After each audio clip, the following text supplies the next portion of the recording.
علی بھائی، آج کا پہلا سوال ہے 10 محرم الحرام 1442 ہجری کے ایک جلوس کی لائیو ویڈیو چلاتے ہوئے 24 نیوز پر ایک شیعہ مولانا صاحب کی گستاخانہ بدوا بھی نشر ہو گئی، جس میں وہ سرعام حضرت ابو سفیان رضی اللہ تعالیٰ رضی عنہ اللہ اور تعالیٰ حضرت عنہ معاویہ رضی اللہ تعالیٰ عنہ پر رضی لعنت اللہ بھیج رہا تعالیٰ تھا، نعوذ باللہ من ذالک۔ نعوذ چنانچہ باللہ۔ پیمرا کی جانب سے اس نیوز چینل کے خلاف کارروائی بھی عمل میں لائی گئی، لیکن اس واقعے کی باز گشت سوشل میڈیا پر تھمنے کا نام نہیں لے رہی۔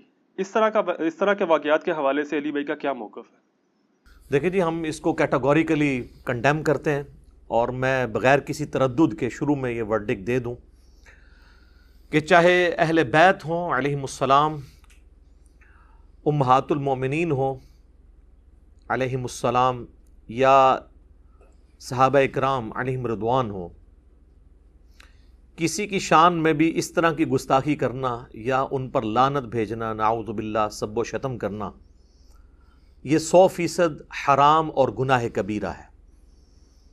حتیٰ کہ حضرت معاویہ رضی اللہ تعالیٰ عنہ، حضرت مغیرہ ابن شعبہ رضی اللہ تعالیٰ عنہ، حضرت عمر ابن عاص رضی اللہ تعالیٰ عنہ، خواہ یہ 3 شخصیات ہی کیوں نہ ہوں جن سے مولا علی رضی اللہ تعالیٰ عنہ علیہ السلام اپنی وفات تک ناراض رہے، اس کے باوجود صرف علمی اختلاف کی ہم اجازت دیں گے، ان کے بارے میں گالی گلوچ کرنا یا لعنت بھیجنا یہ مسلمانوں کی روش نہیں ہے۔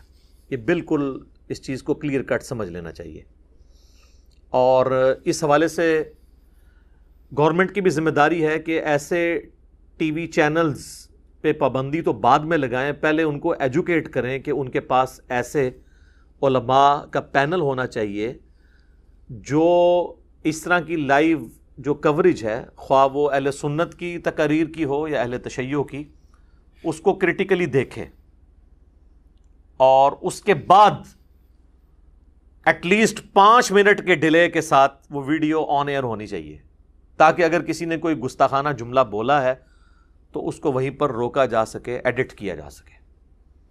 ادروائز یہ سلسلہ پھر تھمے گا نہیں، اور ایجوکیشن اس میں ضروری ہے۔ یہاں تو لوگوں کا حال یہ ہے کہ اگر کسی عربی کے ساتھ جھگڑا ہو جائے اور وہ عربی میں گالیاں بھی دیں ان کو، تب بھی یہ لوگ سمجھیں گے کہ وہ قرآن ہی پڑھ رہا ہے، سبحان اللہ ہی کہتے رہیں گے۔ تو اس طرح کی نیشن کے اندر ان بیچاروں کو کیا پتا تھا کہ عربی کے اندر وہ کیا بول رہے ہیں، ٹی وی چینلز والوں کو؟ تو اس اعتبار سے ان کو ایس او پی ملنا چاہیے، وہ اسٹرکٹلی اس کو فالو کرنا چاہیے۔ اور حیران کن بات ہے کہ ٹی وی چینل پہ تو پیمرا نے پابندی لگا دی ہے، اور وہ جو بدبخت کھڑا ہو کے یہ سارے بکواسات کر رہا تھا، اس کو بھی پکڑا ہے کسی نے کہ نہیں؟ اصل تو اس کو پکڑنے کی ضرورت تھی۔ کچھ عرصہ پہلے آپ کو پتا ہے کہ سیدنا ابو بکر صدیق رضی اللہ تعالیٰ عنہ علیہ السلام کی شان میں بھی ایک غالی رافضی، بلکہ اسے نصیری کہنا چاہیے، آصف علوی نے جو ہے وہ گستاخانہ جملہ بولا اور معاذ اللہ تکفیر کی ان کی، تو اس کے جواب میں میری ڈیٹیل ویڈیو آئی تھی، الحمدللہ لاکھوں لوگوں نے یوٹیوب پہ دیکھی ہے۔ میں نے جذباتی رد نہیں بلکہ علمی رد کیا ہے۔ جذباتی رد تو آج کل سوشل میڈیا پہ ان لوگوں کا بہت ہو رہا ہے، وہ ان کا کر رہے ہیں یا ان کا کر رہے ہیں، اور بڑی بڑی کانفرنسز ہو رہی ہیں، اور وہ تنظیمیں کہ جن کی وجہ سے امت کو اور خصوصاً ملک پاکستان کو امن کے اعتبار سے یہاں پر کئی ایک تکلیف کا سامنا رہا اور فسادات بھگتنے پڑے کئی دہائیوں تک، وہ دوبارہ سے تنظیمیں اب منظر عام پہ آ گئی ہیں، اور اسی مکتب فکر کے علماء جو ان تنظیموں کے ایٹیچیوڈ کے اوپر خود تان کرتے تھے، اب وہ خود ان کی سربراہی کر رہے ہیں۔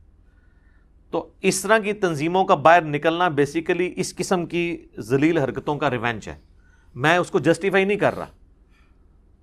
جس طریقے سے ڈاکٹر اشرف آصف جلالی صاحب نے سیدہ فاطمہ سلام اللہ علیہا کے بارے میں ایک خود ساختہ جھوٹا جملہ بولا، اور اس کے ریونج میں اہل تشیع کی جانب سے سیدنا ابوبکر صدیق رضی اللہ تعالیٰ عنہ علیہ السلام کی گستاخیاں شروع ہوئیں، بالکل اس طریقے سے۔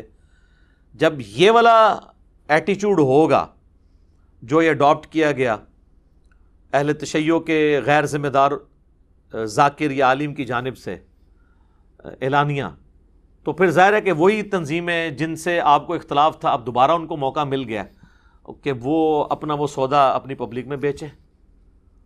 تو یہ دونوں طرف کی علماء کو دیکھنے کی ضرورت ہے کہ یہ کس طرف امت کو لے کے جا رہے ہیں. اور یہاں پر میں اہل تشیع سے بھی کہوں گا کہ وہ اپنے جو بڑے علماء ہیں ان کی ذرا ویڈیوز دیکھیں. خصوصاً یہ آصف علوی والے مسئلے پہ بھی ذمہ دار علماء نے کہا کہ یہ غلط کام ہوا ہے، یہ گناہ کبیرہ ہے اس طرح کی بات کرنا. اور اس سے بھی بڑھ کر جو مفتی اعظم ایران ہیں، امام ان کے خامنائی صاحب، ان کا تو بہت پہلے فتویٰ آیا تھا جب یاسر الحبیب جو غالی رافضی ہے، جو امام خمینی کو بھی کافر کہتا ہے، وہ اتنا غالی رافضی ہے، اس نے جب سیدہ عائشہ کی توہین کی تو اس وقت خامنائی صاحب نے باقاعدہ فتویٰ دیا کہ اہل سنت کے مقدسات کی توہین کرنا حرام ہے اور ایسا شخص شیعت سے خارج ہے. اور اسپیسیفکلی انہوں نے کہا کہ امہات المومنین کا جہاں تک تعلق ہے ان کی نسبت رسول اللہ کے ساتھ ہے صلی اللہ علیہ وآلہ وسلم، ان کی توہین رسول اللہ کی توہین ہے. بس یہی اب کیا جا سکتا ہے. باقی جو بھونکنے والے ہیں ان کو آپ، یہ تو حکومتوں کا کام ہے نا کہ ان کو روکیں. علماء کا تو کام جہاد بالقلم ہی ہے نا، وہ زبردستی تو نہیں کر سکتے. تو شیعہ علماء اس طرح کے ذمہ دار جو ہیں وہ ان چیزوں کا خیال رکھتے ہیں اور انہی کو شیعہ کی پبلک کو چاہیے کہ فالو کریں. باقی رہا علمی اختلاف، تو وہ میرے بھائی آپ کسی سے بھی کر سکتے ہیں. علمی اختلاف کے اوپر کوئی قدغن نہیں ہونی چاہیے. ہمارا جو جھگڑا ہے وہ ہے گستاخانہ الفاظ کے اوپر، لعنت کرنے کے اوپر، سب و شتم کرنے کے اوپر. علمی اختلاف آپ دنیا کے ہر انسان سے کر سکتے ہیں سوائے اس شخص کے جس کی قبر مدینے میں ہے، امام اعظم محمد رسول اللہ صلی اللہ علیہ وآلہ وسلم. اور صحابہ کرام کیا کرتے تھے؟ صحیح بخاری اور صحیح مسلم دونوں میں یہ حدیث موجود ہے، اور یہ حدیث خود ایک ناسبی روایت کر رہا ہے، مروان بن حکم، اور اس نے امام زین العابدین کو یہ بات بتائی، امام سجاد کو، بخاری میں بھی ہے مسلم میں بھی، کہ میں اس مجلس میں موجود تھا جہاں پر سیدنا عثمان اور سیدنا علی کا اختلاف ہو گیا حج تمتع کے مسئلے میں.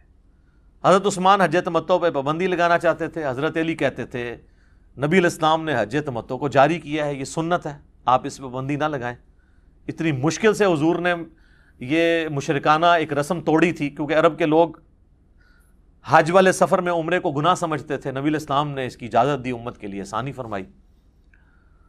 تو جب حضرت عثمان اپنی بات پر ڈٹے رہے، حالانکہ خلیفہ راشد تھے، تو حضرت علی نے کہا کہ میں کسی بھی شخص کی وجہ سے رسول اللہ کی سنت کو نہیں چھوڑ سکتا. میں حج اور عمرے کی اکٹھی نیت کرتا ہوں، یعنی جمع کرنے کی، چاہے وہ قران کی شکل میں ہو یا تمتع کی شکل میں. تو انہوں نے سنت کو اڈاپٹ کیا. اس پہ حضرت عثمان نے کوئی ان کو جیل میں نہیں ڈلوایا، نہ کسی نے کہا کوئی گستاخی ہو گئی، کیونکہ ان کو پتا تھا حضرت علی جو ہے وہ دلائل کے ساتھ علمی رد کر رہے ہیں، اور نبی علیہ السلام کی سنت تو ہے. خیر یہ الگ سے ٹاپک ہے. اسی طریقے سے جامعہ ترمذی میں حدیث ہے، اہل شام میں سے ایک شخص آتا ہے حضرت عبداللہ بن عمر کے پاس، حضرت معاویہ کا دور ہے، اور شامی تو آپ کو پتہ ہے ان کی ایک اٹیچمنٹ بھی ہے، اور وہ شام سے آتا ہے. حضرت معاویہ نے پھر اپنے دور کے اندر حج تمتع کے اوپر پابندی لگائی، حضرت علی نے اس کو بحال کیا تھا، لیکن پھر وہ پابندی جب دوبارہ لگی تو امت نے ایکسیپٹ نہیں کیا. تو عبداللہ بن عمر سے آ کے وہ شخص کہتا ہے، ترمذی کے الفاظ ہیں کہ بتائیے حج تمتع جائز ہے، ایک ہی سفر میں حج اور عمرے کو جمع کرنا؟ تو ان کا جائز، یہ تو سنت ہے، یعنی نبی علیہ السلام کا جاری کردہ طریقہ. اگرچہ آپ نے قران کیا لیکن وہ بھی ایک حج اور عمرے کو جمع کرنے کی شکل ہے. تو اس نے آگے سے کہا کہ آپ کے والد حضرت عمر تو اس سے منع کرتے تھے. تو انہوں نے کہا بتاؤ کسی چیز کو نبی صلی اللہ علیہ وآلہ وسلم جاری فرمائیں اور حکم دیں اپنے اصحاب کو، اور میرے والد اس کی مخالفت میں کوئی بات کریں تو میرے باپ کی بات مانی جائے گی یا رسول اللہ کی صلی اللہ علیہ وآلہ وسلم؟ اس نے کہا جی نبی صلی اللہ علیہ وآلہ وسلم کی بات مانی جائے گی. تو انہوں نے کہا پھر نبی صلی اللہ علیہ وآلہ وسلم نے حج تمتع کا حکم دیا. یہ ایک الگ سے ٹاپک ہے، اس طرح کے اور کئی ایک اختلافی موضوعات ہیں. مسئلہ نمبر 197 میرا یوٹیوب پہ ریکارڈڈ موجود ہے، وہ آپ دیکھ سکتے ہیں. اماموں کی گستاخی کا الزام، یہ تو اماموں کو لے کے بیٹھے ہوئے ہیں نا. ہم تو بتا رہے ہیں خلفائے راشدین سے صحابہ اکرام اختلاف کر لیتے تھے علمی دلائل کی روشنی میں. وہ خلفائے راشدین جن کے بارے میں ابو داؤد ترمذی ابن ماجہ میں حدیث ہے, مشکات میں بھی آپ کو مل جائے گی حدیث, علیکم بسنتی و سنت الخلفاء الراشدین المہدیین, تم پر میری سنت اور میرے خلفائے راشدین ہدایت یافتہ کی سنت لازم ہے. سیدنا ابو بکر, عمر, عثمان, علی اور حسن ابن علی کے بھی 6 مہینے شامل کر لیں رضی اللہ عنہم اجمعین وعلیہم السلام اجمعین. تو باقی لوگوں سے تو اختلاف رائے ہو سکتا ہے, بلکہ شاہ ولی اللہ دہلوی جن کو بریلوی, دیوبندی, اہل حدیث سب کانٹیننٹ میں تینوں جو سنیت کے ٹھیکیدار بنے ہوئے ہیں اور دعوے دار, وہ اپنا امام مانتے ہیں. ان کی شعراء آفاق تصنیف عربی میں جو ہے حجت اللہ البالغہ اردو ترجمہ ہو چکا ہے, اس میں انہوں نے چاروں اماموں کے اقوال پہ ایک پورا چیپٹر باندھا ہے. اس میں انہوں نے امام مالک کا قول نقل کیا ہے کہ امام مالک کہا کرتے تھے کہ اس دنیا میں سوائے رسول اللہ کے صلی اللہ علیہ وآلہ وسلم کوئی ایسا شخص نہیں جس کی ہر بات مقبول ہو اور کوئی بات مردود نہ ہو. اور نبی علیہ السلام کی قبر مبارک کی طرف اشارہ کر کے وہ کہا کرتے تھے کہ اس صاحب قبر صلی اللہ علیہ وآلہ وسلم کے سوا کوئی ایسا شخص نہیں ہے کہ جس سے آپ اختلاف نہ کر سکتے ہوں سوائے آپ صلی اللہ علیہ وآلہ وسلم کے. تو یہ ہے مسلمانوں کی دین کی جڑ اور بنیاد.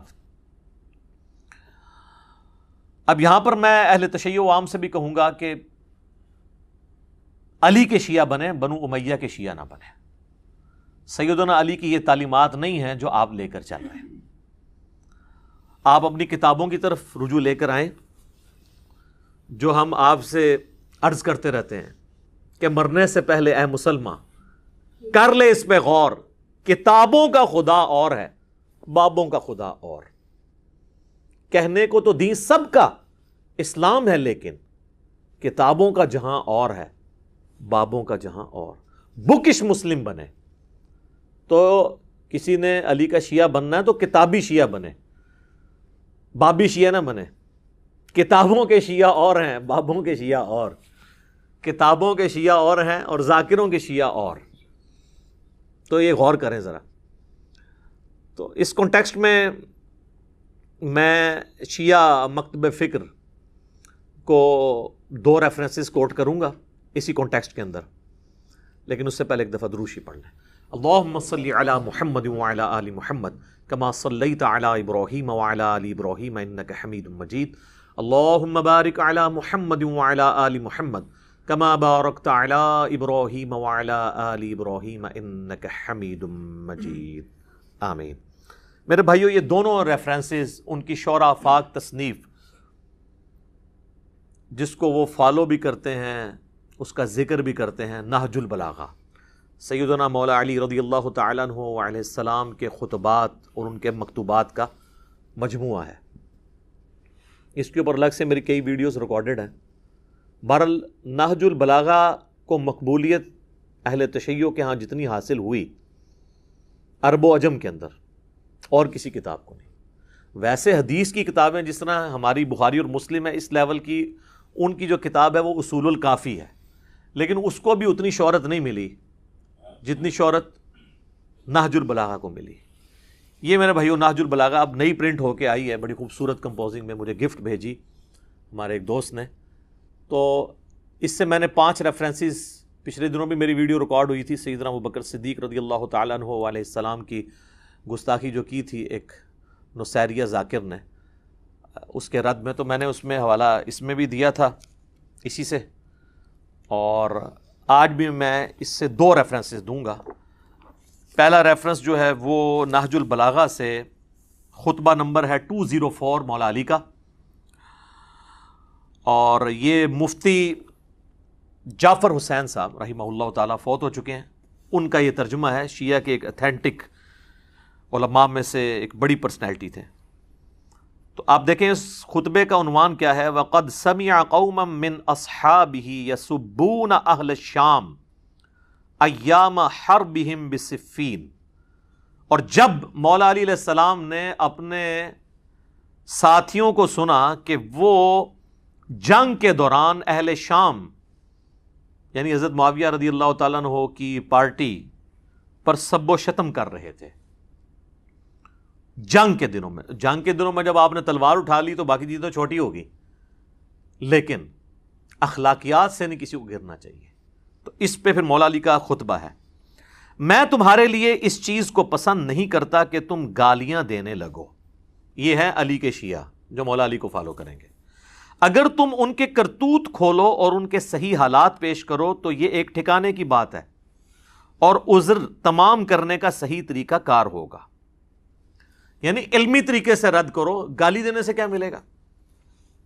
تم گالم گلوچ کے بجائے یہ کہو خدایا ہمارا بھی خون محفوظ رکھ اور ان کا بھی، اور ہمارے اور ان کے درمیان اصلاح کی صورت پیدا کر اور انہیں گمراہی سے ہدایت کی طرف لا تاکہ حق سے بے خبر حق کو پہچان لیں اور گمراہی اور سرکشی کے شیدائی اس سے اپنا رخ موڑ لیں.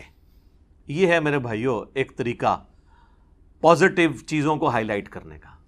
اور مزے کی بات بتاؤں، اسی سے ملتا جلتا خطبہ اہل سنت کے ہاں آپ کو المستدرک للحاکم میں مل جائے گا. انٹرنیشنل نمبر کے مطابق 8658 نمبر حدیث ہے جس میں مولا علی کے الفاظ ہیں کہ اہل شام کو گالی مت دو بلکہ ان کے کرتوتوں کو برا کہو، یا ان میں جو برے لوگ ہیں ان کو برا کہو، ان کو گالی مت دو. تو یہ نہج البلاغہ میں بھی خطبہ آ گیا اور المستدرک للحاکم کے اندر بھی آ گیا. اچھا، دوسرا ریفرنس وہ ہے مولا علی رضی اللہ تعالیٰ عنہ علیہ السلام نے ایک مکتوب لکھا تھا معاویہ ابن ابی سفیان کے نام. یہ خط نمبر ہے مکتوب نمبر 6. اچھا، یہ جو میں آپ کو نمبرنگ بتا رہا ہوں یہ پوری دنیا میں سٹینڈرڈ ہے، عربی میں، فارسی میں، اردو میں. ایون جتنے ورژن آپ کو ملیں گے پرنٹنگ والے سب میں نمبرنگ یہی ہوگی، خطبوں کی اور مکتوب کی. یہ خط ہے.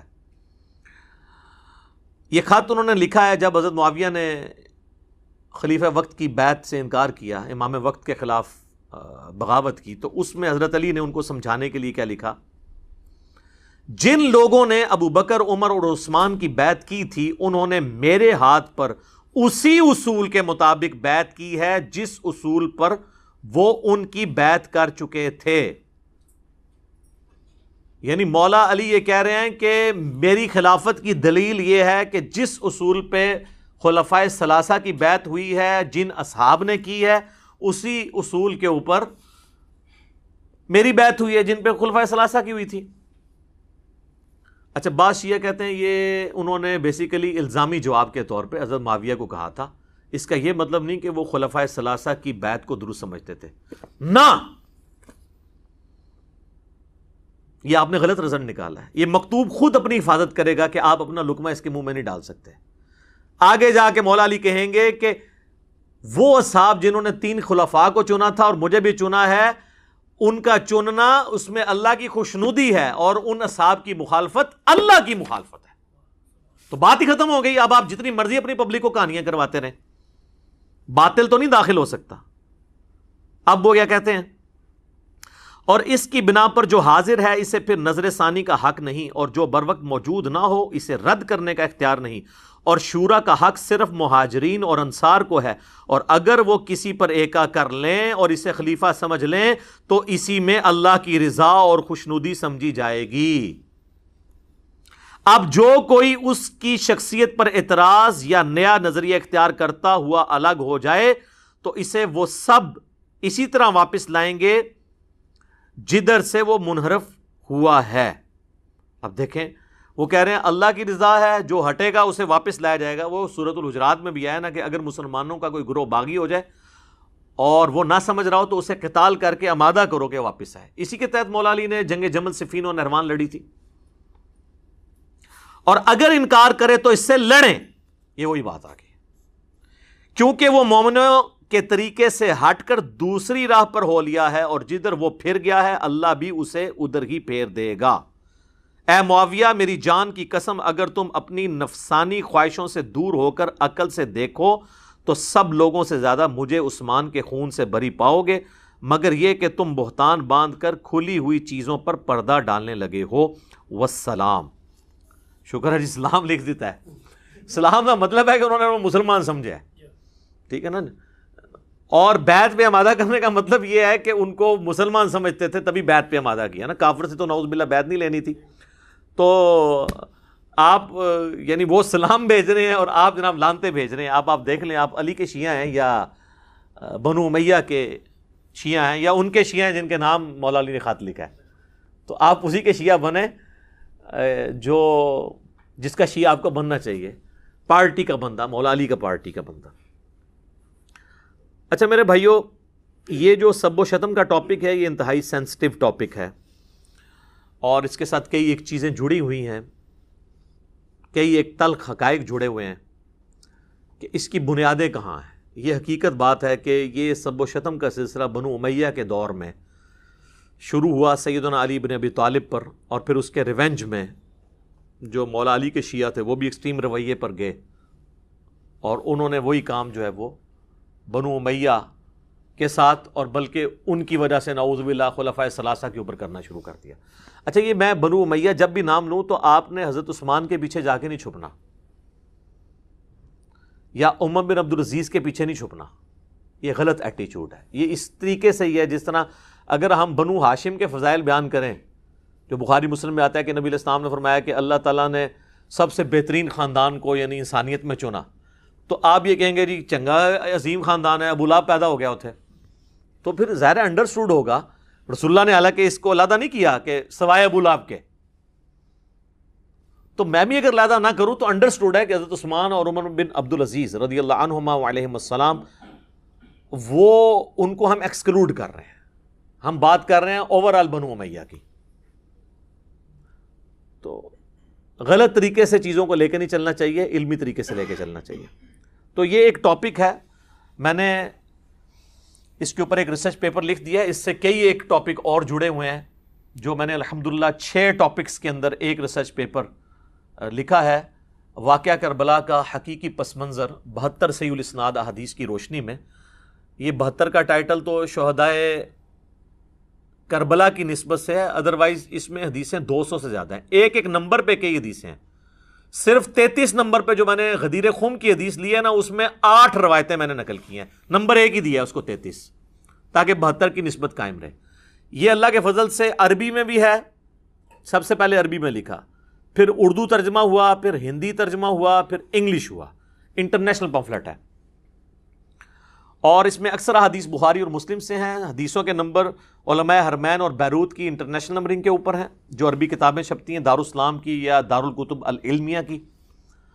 اور اس ریسرچ پیپر میں بخاری مسلم کے علاوہ جو حدیث کی کتابیں ہیں ان میں نے ہر حدیث کی کتاب میں جو حدیث تھی اس کے اوپر دور حاضر کے بڑے محققین کی تحقیم لگائی ہے. شیخ البانی کی، شیخ زبیر لزئی کی، شیخ شعیب ارناؤت کی رحمہم اللہ اجمعین.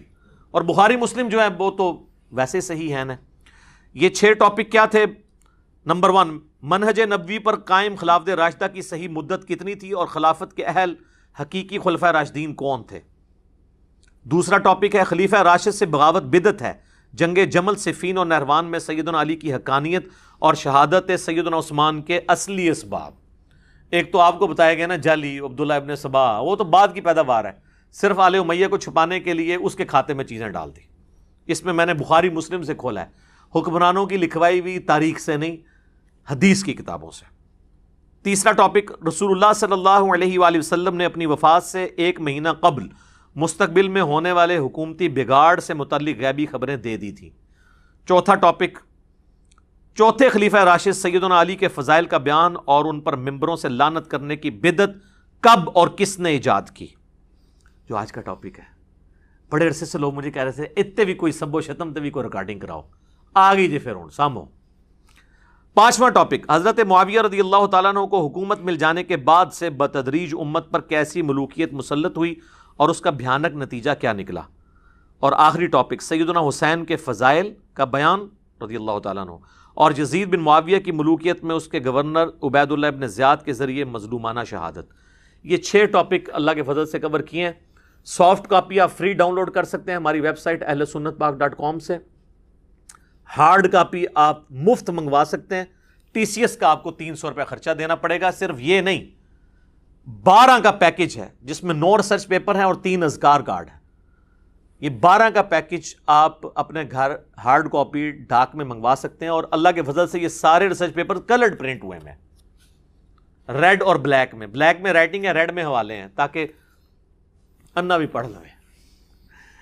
تو صبح 9 سے لے کر شام 5 بجے تک ہماری اکیڈمی کا نمبر کھلا ہوتا ہے. بیچ میں کھانے کا وقفہ یا نماز کا وقفہ ہے، یہ الگ بات. ہماری اکیڈمی کا نمبر ہے +923215900162. پاکستان سے کریں گے تو 032159000162. واٹس ایپ اس پہ ہے لیکن انٹرٹین نہیں ہوگا. ہاں کوئی کال کر لیتا ہے تو شاید انٹرٹین ہو جائے. میسج آپ نے جو کرنا ہے وہ ٹیکسٹ میسج کرنا ہے، اور اس میں بھی کال کر کے کنفرم کرنا ہے تو آپ کے گھر ڈاک آ جائے گی. اس کے لیے جو پیمنٹ آپ کو صرف ٹی سی ایس کا خرچہ دینا پڑے گا، وہ ایزی پیسہ اکاؤنٹ بھی اس پہ بنا ہوا ہے، موبی کیش کا بھی، وہ انشاءاللہ آپ کو پورا طریقہ بتا دیں گے. تو آپ ہارڈ کاپی یہ منگوا سکتے ہیں، پڑھیں. اس میں سارے حقائق میں نے احادیث کی کتابوں سے کھولے ہیں، حکمرانوں کی تاریخ سے نہیں. اب رہا یہ ایشو، چونکہ اب چل نکلا ہے، 3 سال سے مجھ پہ زور تھا ہمارے اسٹوڈنٹس کی جانب سے کہ سب و شتم کے ایشو کو ویڈیو میں ریکارڈنگ میں لے کے آئیں. گاہے بگاہے تو میں اس کا ذکر کرتا تھا، لیکن اب چونکہ یہ ایک ایشو آیا ہے تو اس کانٹیکسٹ میں یہ بات کروں کہ یہ جو کچھ ہوا حضرت معاویہ رضی اللہ تعالیٰ عنہ یا ابو سفیان رضی اللہ تعالیٰ عنہ کے بارے میں نازیبہ کلمات والا، تو اس کی روٹس 1400 سال پرانی ہے، یہ کوئی آج کی پیداوار نہیں ہے. اور اس کے اوپر اجماع ہے کہ بنو امیہ کے دور میں صلح حسن 41 ہجری سے لے کر 99 ہجری تک، آلموسٹ 60 سال تک بنو امیہ کے ممبروں پہ تینوں بر اعظموں کے اندر جمعے اور عیدین کے خطبوں میں سیدنا علی ابن ابی طالب رضی اللہ تعالیٰ عنہ وکرم اللہ وجہ الکریم وعلیہ السلام پر سب و شتم کیا جاتا تھا. اور اس پہ کوئی دوسری رائے نہیں ہے. یہ تو ضرور رائے ہے کہ حضرت معاویہ کے حکم سے ہوتا تھا یا ان کے چیلے خود سے کرتے تھے، اور وہ بھی ظاہر ہے کہ ایک آنکھیں بند کرنے والی بات ہے. یہ تو اسی طریقے سے ہے کوئی شخص کہ جی لال مسجد میں جو کچھ ہوا وہ پرویز مشرف کو تو نہیں پتا تھا، نیچے پتہ نہیں کوئی کر گیا، تو وہ آپ نے ویسے آنکھ بند کرنی تو علیحدہ کریں. بال حدیثیں کیا کہتی ہیں وہ انشاءاللہ آپ کو پتہ چل جائے گا کہ کون کروا رہا تھا اور کس کے کرنے سے ہو رہا تھا. تو اس کے اوپر اجماع ہے، بخاری مسلم کی احادیث گواہ ہے، میں نے ریسرچ پیپر میں ساری نقل کی ہیں. اور ان احادیث کو ڈسکس کرنے سے پہلے میں بزرگوں کے حوالے پیش کر دیتا ہوں، کیونکہ یہاں پہ بزرگ پرستی بہت ہے نا سب کانٹیننٹ میں، بلکہ پوری دنیا میں. ایک انٹرنیشنل بزرگ ہیں جسے پوری دنیا میں صوفیاء اور اہل حدیث سلفی سب لوگ ہی بزرگ مانتے ہیں، امام جلال الدین سیوطی، المتوفا 911 ہجری، جنہوں نے خود اپنے آپ کو اس صدی کا مجدد بھی ڈکلیئر کیا تھا. تو اشاروں میں ڈائریکٹ تو نہیں کرتے نا، انہوں نے اشاروں میں کیا، پچھلوں نے ان کو مان لیا. آپ پوچھ لیں ذرا بریلوی دیوبندیوں سے کہ کون ہے مجدد، تو وہ کہیں گے جی وہ جلال الدین سیوطی ہیں. انہوں نے کئی بلکہ اسلام کی تاریخ کے اندر چند ایک بڑے مصنفین جنہوں نے بے شمار کتابیں لکھی ہیں، جس طرح امام بیہقی ہیں، امام غزالی ہیں، اسی طریقے سے جلال الدین سیوطی بھی ایک بڑا رائٹر ہے. دنیا جان کے ہر ٹاپک پہ ان کی آپ کو تحریریں ملیں گی. ایک کارنامہ ان کا یہ ہے کہ صرف ایک جلد کے اندر انہوں نے تاریخ الخلفاء لکھی ہے. یہ اپنے دور تک سارے حکمرانوں کی تاریخ لکھی، سیدنا ابوبکر صدیق سے لے کر شروع ہوئے خلفائے راشدین، اس کے بعد بنو امیہ، بنو عباس، پھر اسی طریقے سے ایوبیوں کی حکومت، اور مختلف جو دنیا میں مسلمان جہاں جہاں حکمران تھے نا ان کے ساروں کے. اس کو پڑھ کے یہ 1995 میں نے پڑھی تھی جب میں انجینئرنگ یونیورسٹی میں فرسٹ ایئر کا اسٹوڈنٹ تھا. تو مجھے کئی دن تک جو ہے نا وہ صحیح طریقے سے نیند بھی نہیں آتی تھی کہ ہمارے حکمران یہ کچھ کرتے رہے، ہمیں تو کوئی اور ہی کہانیاں کروائی گئی تھی. ان کی بڑی نیکی ہے کہ انہوں نے ایک جلد کے اندر یہ آلموسٹ 600 صفحوں کی کتاب ہے، پورے 600 صفحے. یہ آپ کو کسی بھی مکتبے سے مل جائے گی، بریلوی دیوبندی دونوں سے چھاپ رہے ہیں. اس میں آپ سیدنا عمر بن عبدالعزیز والا چیپٹر نکالیں. ویسے تو آپ کو بتایا جاتا ہے اسلام کے پہلے مجدد جو ہیں عمر بن عبدالعزیز ہیں، 99 ہجری میں خلیفہ بنے، 101 ہجری میں صرف 38 سال کی عمر میں زہر دے کے بنو امیہ نے انہیں قتل کر دیا.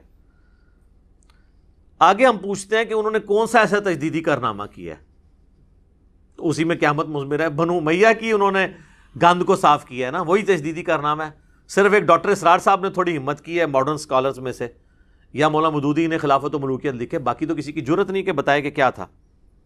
تو اس میں عمر بن عبدالعزیز والا چیپٹر نکالیں تو یہ بزرگ فرماتے ہیں, کہتے ہیں نا اکابرین سے, بزرگوں سے پوچھ کے انہوں نے باقاعدہ اس چیپٹر میں, عمر بن عبدالعزیز والے چیپٹر میں لکھا ہے, بنو امیہ کے حکمرانوں کا دستور تھا کہ وہ اپنے خطبات میں حضرت علی رضی اللہ تعالیٰ عنہ کی شان میں سب و شتم اور نازیبہ الفاظ کہتے تھے, مگر آپ رحمۃ اللہ علیہ نے خلافت سنبھالتے ہی اس کی سختی سے ممانعت فرما دی. انہوں نے جلال الدین سیوطی کا بھی نام لینا چھاڑ دینا ہے, لیکن وہ بہت بڑا بندہ ہے, ایڈا بھارا بندہ ہے, انہوں نے یہ چھاڑ سکتے. اور انٹرنیشنل بندہ ہے یہ, صرف سب کانٹیننٹ نہیں, پوری دنیا میں ان کو مانا جاتا ہے. اور اپنے گورنروں کو لکھا کہ ممالک محروسہ میں آندہ ایسا نہ ہو اور ان کی شان میں جو نازیبہ الفاظ استعمال کیے جاتے تھے ان کی جگہ آندہ سے یہ الفاظ بولے جائیں. سورۃ النحل آیت نمبر 90 نمبر, ان اللہ یأمر بالعدل والاحسان.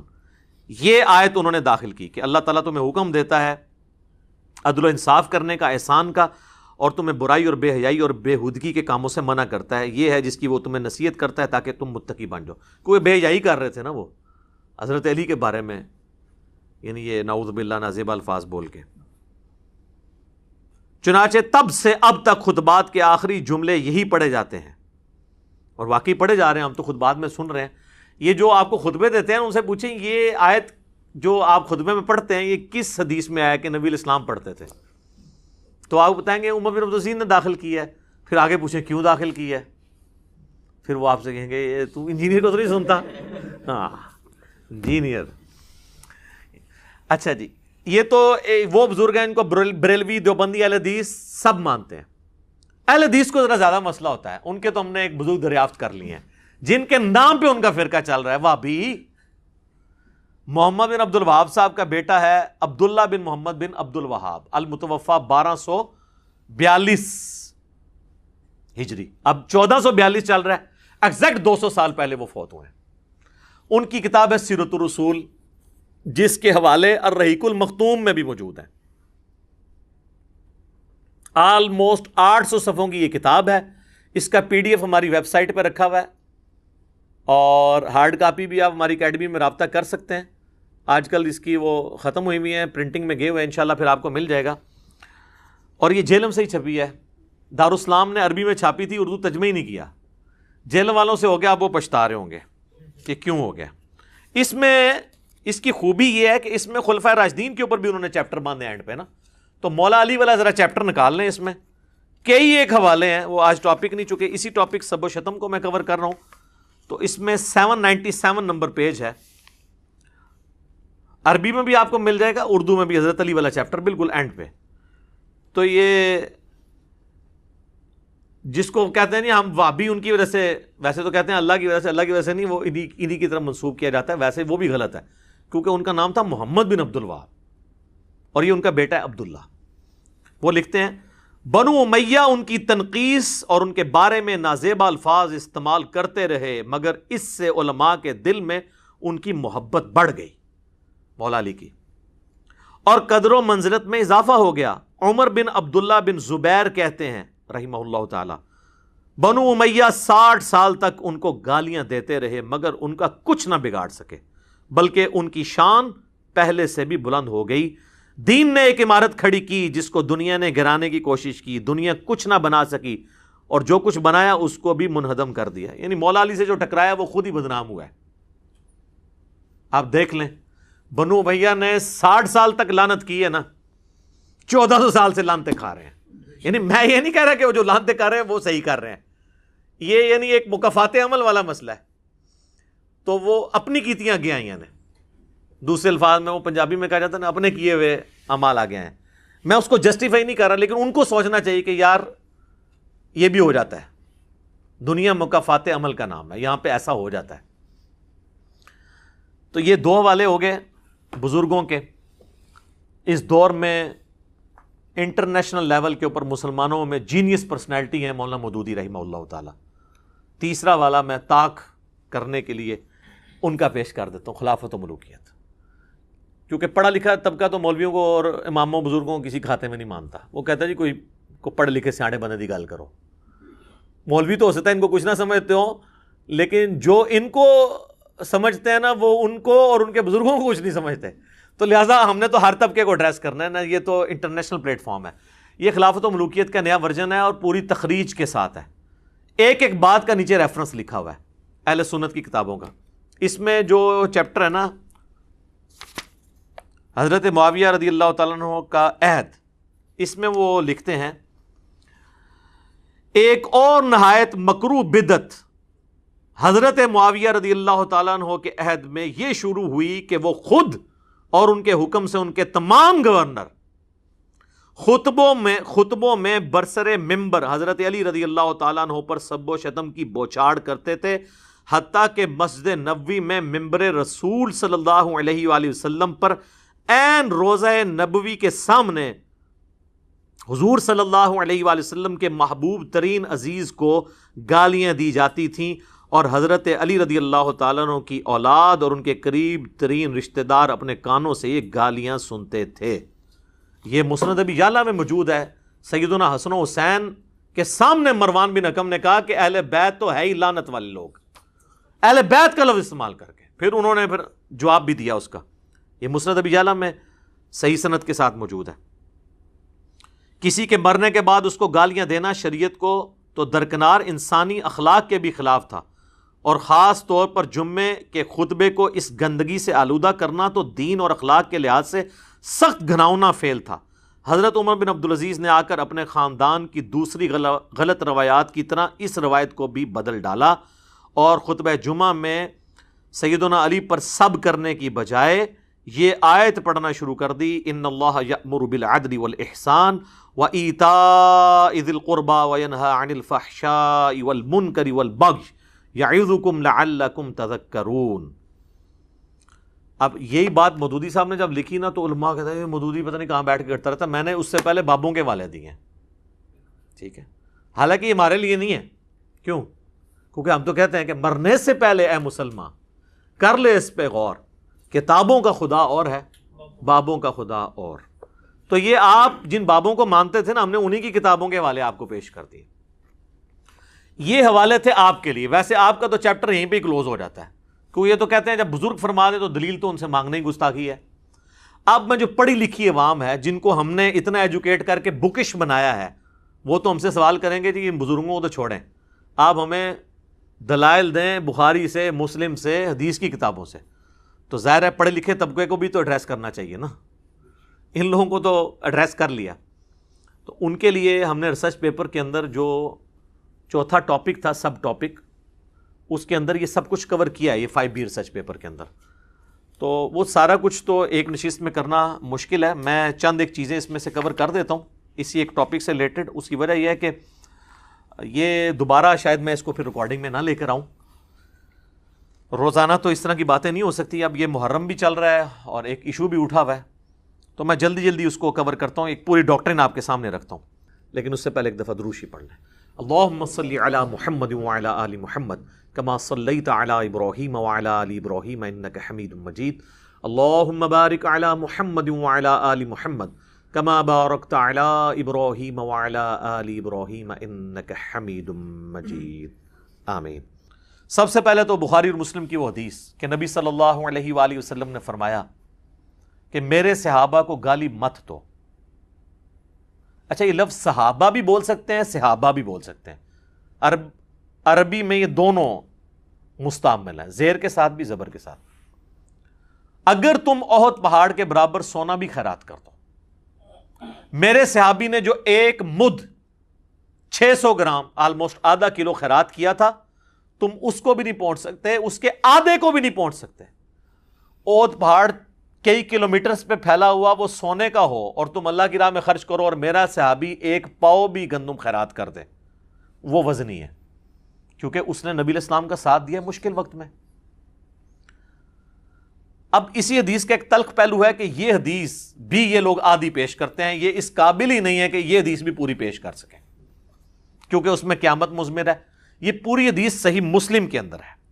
بخاری میں اس کا نمبر ہے 3673، مسلم میں 6488. اس میں الفاظ ہیں، ابو سعید خدری کہتے ہیں ایک دفعہ جھگڑا ہوا تو حضرت خالد ابن ولید نے جذبات میں آ کے عبد الرحمن بن عوف کو گالیاں دے دی. نبی علیہ السلام تک شکایت پہنچی تو آپ نے حضرت خالد ابن ولید کو ڈانٹا کہ تم میرے صحابہ کو گالی مت دو، اب تم لوگ اگر احد پہاڑ کے برابر سونا بھی خیرات کر دو نا، عبد الرحمن بن عوف کا مقابلہ نہیں ہو سکتا. یہ تو بعد میں صحابہ جو بنے تھے ان کو کہا گیا کہ آپ بڑے سینئر صحابہ کو برا نہ کہو. ہم لوگوں کو تو آٹومیٹکلی پہنچ گیا یہ میسج، لیکن جہاں طویل خاص کے اعتبار سے تھا وہ انہوں نے آدھا پیش کیا، آدھی حدیث میرے صحابہ کو گالی مت دو. وہی بات ہے علماء یہود والا کردار، افتؤمنون ببعض الکتاب. یہ حدیث کا حصہ کیوں انہوں نے چھپایا؟ اس لیے چھپایا کہ اگر یہ حصہ سامنے آتا تو لوگوں نے سوال کرنا تھا کہ یہ نبی علیہ السلام نے تو صحابہ کو ہی منع کیا تھا کہ سینئر صحابہ کو گالی نہیں دینی، تو جو سینئر ترین صحابی ہیں خلفائے راشدین میں سے مولا علی، ان کو جو سب و شتم کرے گا اس کے بارے میں پھر شرعی حکم کیا ہوگا؟ ویسے پبلک کو انہوں نے کرایا صحابہ کو گالی دینے والا کافر ہے، ہماری ویڈیو سے پہلے.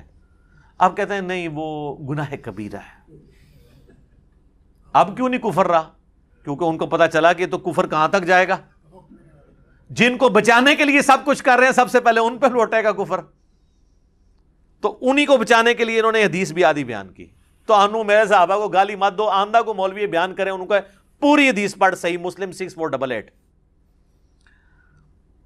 صحیح بخاری میں ایک حدیث ہے، اما عائشہ کہتی ہیں 1393 نمبر حدیث، کہ نبی علیہ السلام نے فرمایا مردوں کو گالی مت دو، وہ اپنے انجام کو پہنچ چکے. یعنی جو بندہ مر گیا نا آپ اس کو گالی نہیں دے سکتے، کیونکہ آپ تو اللہ کے پاس جا چکے ہیں. اچھے اعمال کیے تو ان کا فائدہ مل رہا ہوگا اور برے اعمال کو بھگت رہا ہوگا.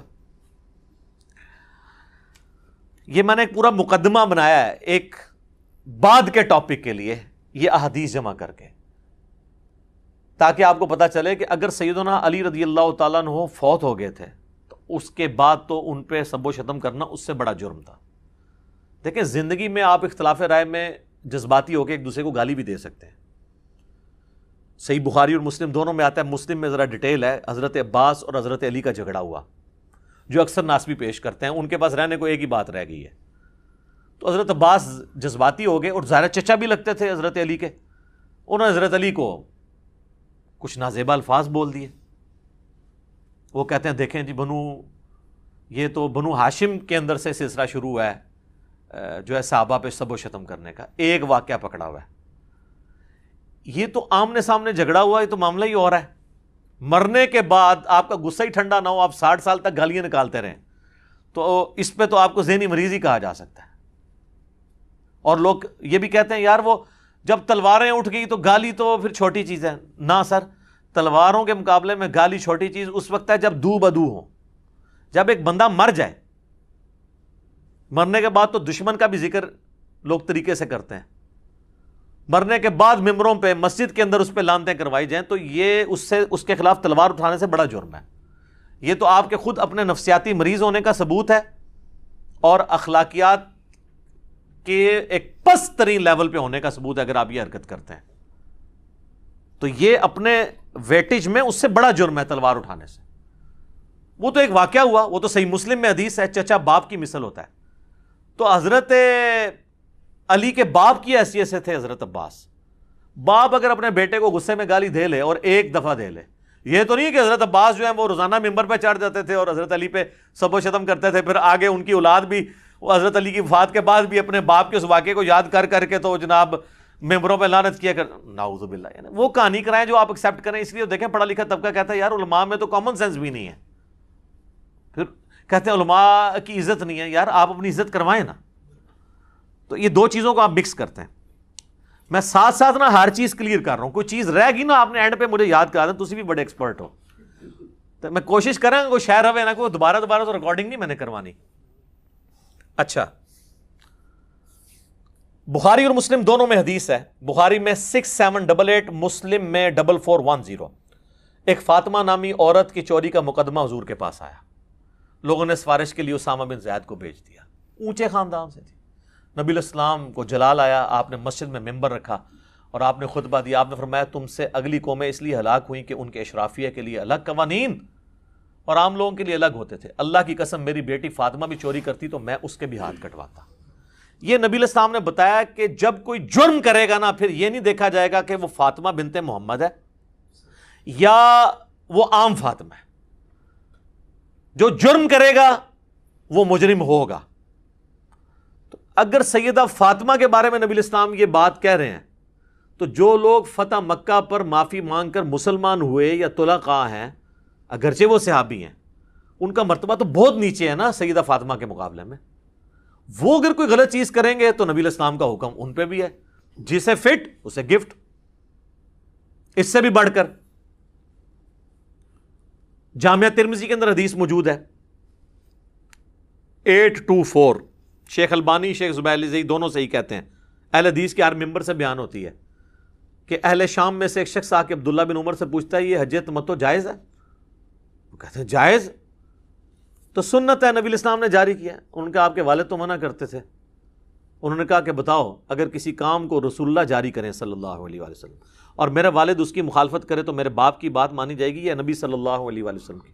اس نے کہا نبی علیہ السلام کی. تو آپ فرمایا کہ نبی علیہ السلام حج تمتع کا حکم دیتے تھے تو اب کسی اور کے سرٹیفکیٹ کی ضرورت نہیں ہے. اب آ جائیں میرے بھائیو اس ٹاپک کی طرف. بخاری مسلم میں جو احادیث ہیں سب و شتم کے اوپر میں بنیاد ہی کلیئر کر دوں.